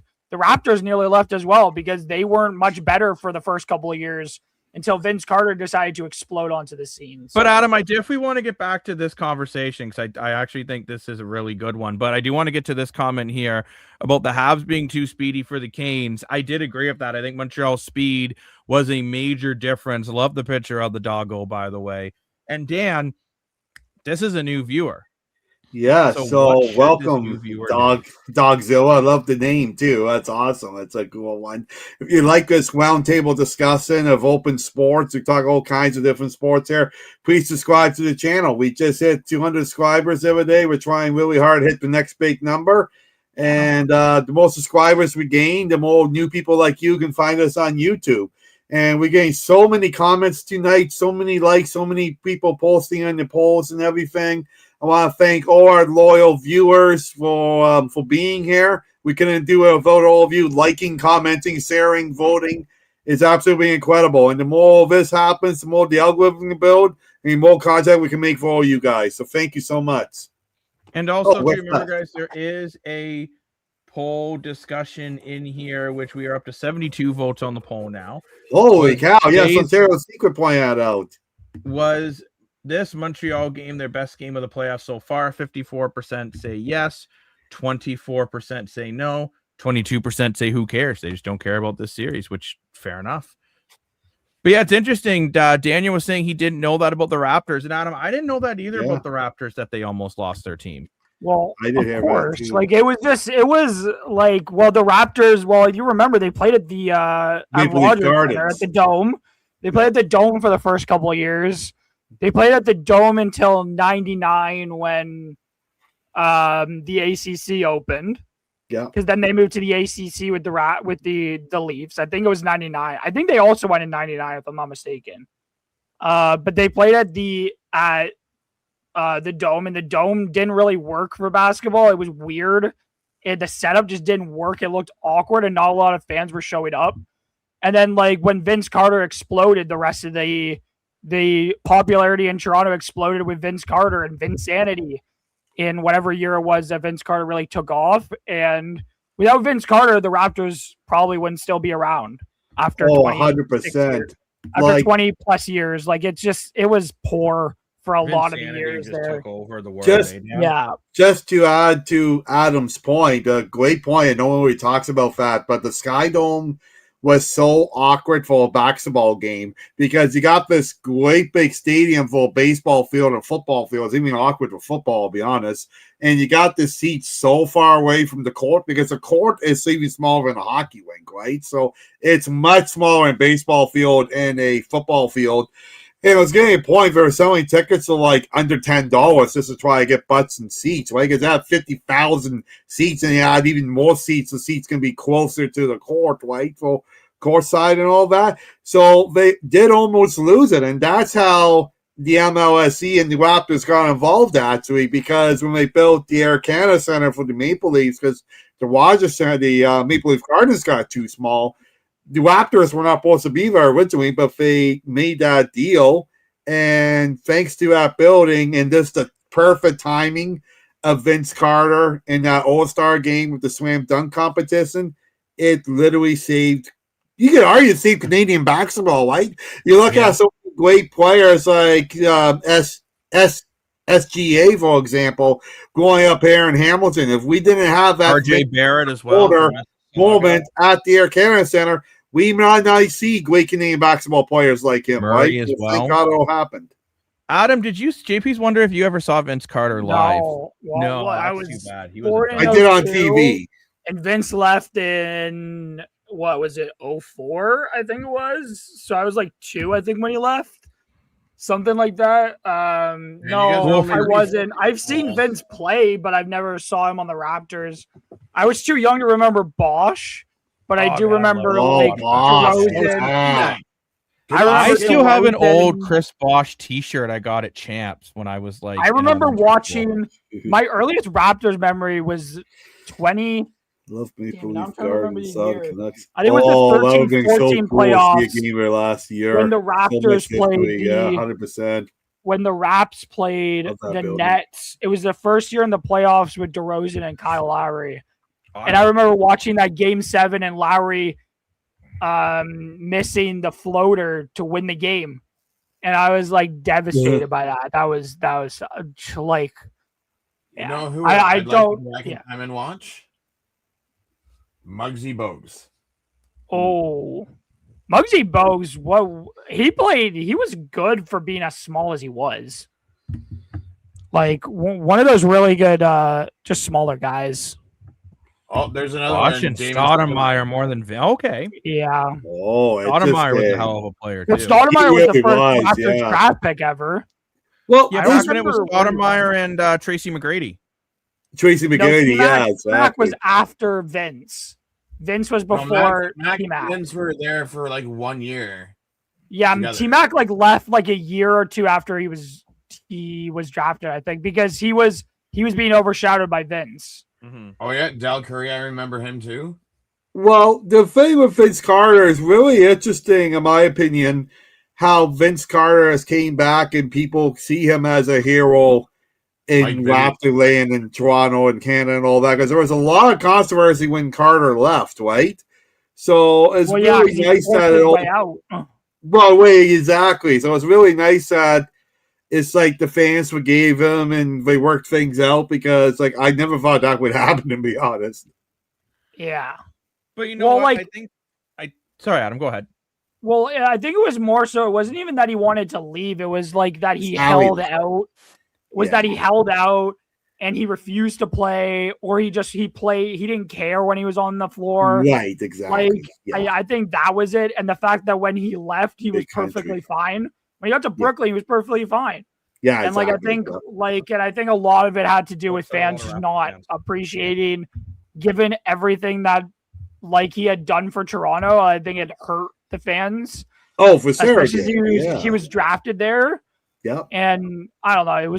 It was a big, like, and it took a while. It took when he came back for the first time and got like a standing ovation. It was like, it took 20 years. No, not even 20 years. It took like a decade, 15 plus years for him to actually be appreciated in Toronto again. But you know, it took a while. It took him closer to the end of his career, which sucks. But I think that's why, though, when you look at a guy like Kyle Lowry, it's a very different sentiment, right? Like Kyle Lowry will be known as the greatest Raptor of all time, and I know, Dan, you say it's Vince Carter who put the team on the map, but Kyle Lowry never backstabbed this franchise, even when the franchise moved on from him, and that's the difference. Kyle Lowry will be known as a hero. Vince Carter will be known as the guy who publicly said he didn't try in the playoffs. There's a difference. Dan, you can laugh all you want. I agree. I agree with what you're saying. Yeah. So... Adam, you miss Carlos Delgado and Roy Well, Halladay. I'm 24. Yeah. I'm 24, so like I really miss them.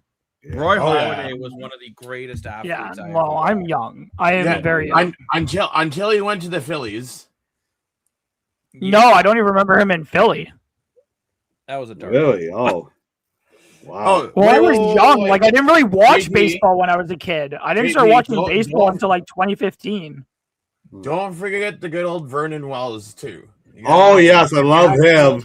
You gotta have Vernon Wells. Oh yeah, home runs he could hit. Or my favorite Blue Jay player growing up was either Roy Halladay or it was Orlando Hudson, the O-Dog they called him. This guy was one of the best second baseman / shortstop you'd ever see defensively. Couldn't hit to save his life, but defensively the guy was just he was amazing. Incredible. Hey, Cub, was that the same year Eric? Joe Carter. Hinsky played third base for. Yes.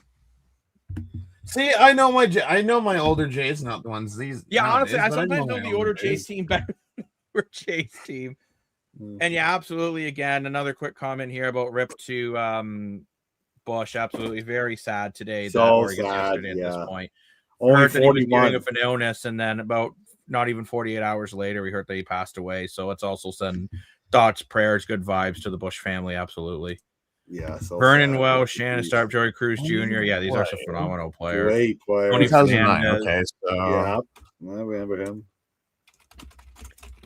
I mean, the Blue Jays certainly show some good players now too, though, and that team last year will be put in that same regard. Roster almanac. Let's see what this roster was. AJ Burnett. Yeah, I remember him.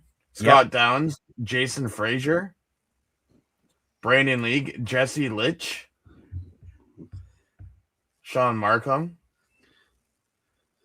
Sean Markham kind of reminds me. Oh, what's the guy's name that plays for the Mets that used to be a pitcher for the Jays? That's on the Mets right now? Or are you thinking, no, Bassett's on the Orioles? No. Is Stroman on the Mets? Yeah, that's who I'm thinking of. Yeah. Stroman. Oh, that's Marcus who Markham Stroman, used to be back in the day, was Stroman. I remember when Stroman came back in, like, what was it, 2015 or that's a 16? question. Whichever year he came back from, like, a long injury. I Best remember how much Jays hype there was when he came back, because he came back just before the playoffs. Oh, Then you had, 2015 like, and Lyle 16 were the good years. Overbay and Aaron 16, Hill, 17, whatever years it was. Those were the Adam good Lynn, years. Matt Stairs, Alex Well, who Rios. is the best Jays hitter of all time? That's a great question. Vladdy, I don't think so anymore, unfortunately. For me, it's tough because you look by eras, right? Like, for But- me, I guess because of my age, I'm going to go Jose Bautista. Just because, you know, like, he was the one that I can remember him hitting those just clutch hits, right? Like, I always get and Joe Carter's a great take in the comment section. Well, Again, that's what I was going to say, because at the end of the day, Joe Carter got the job done. Maybe he doesn't have as many home runs as some of the other Jays, doesn't have the highest hitting habits, but he's the one that hit back-to-back home runs to win both World Series. I mean, you can't take that away from him, right? And to me, when you think of Blue Jays, the best of all time, you think of Roy Halladay, Vidal, rest in peace, and Joe Carter. Or you could throw Josh Donaldson and I almost said Donaldson. Edwin Encarnacion. If Thank it's you. the best that Yeah, I've no, seen, look at Jacob blowing off the top. if it's the best that I've seen, best hitter for the Jays I've seen, well, I would say three, which is Encarnacion, Bautista, and the bringer of rain, Josh Donaldson. Those are probably the three best that I've seen. Like, I've never seen like a lot of the older guys.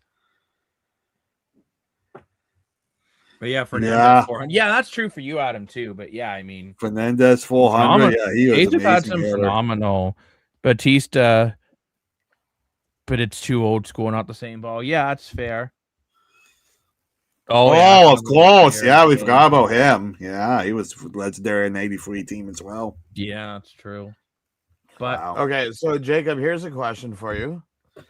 Do you remember? Oh, who was it last year that hit that big home run that won them Game 7? Wasn't it? George Springer. Okay. What do you think is going to be the biggest in Jays history? The George Springer hit or the Jose Batista bat flip? Jose it's still Batista the bat backflip.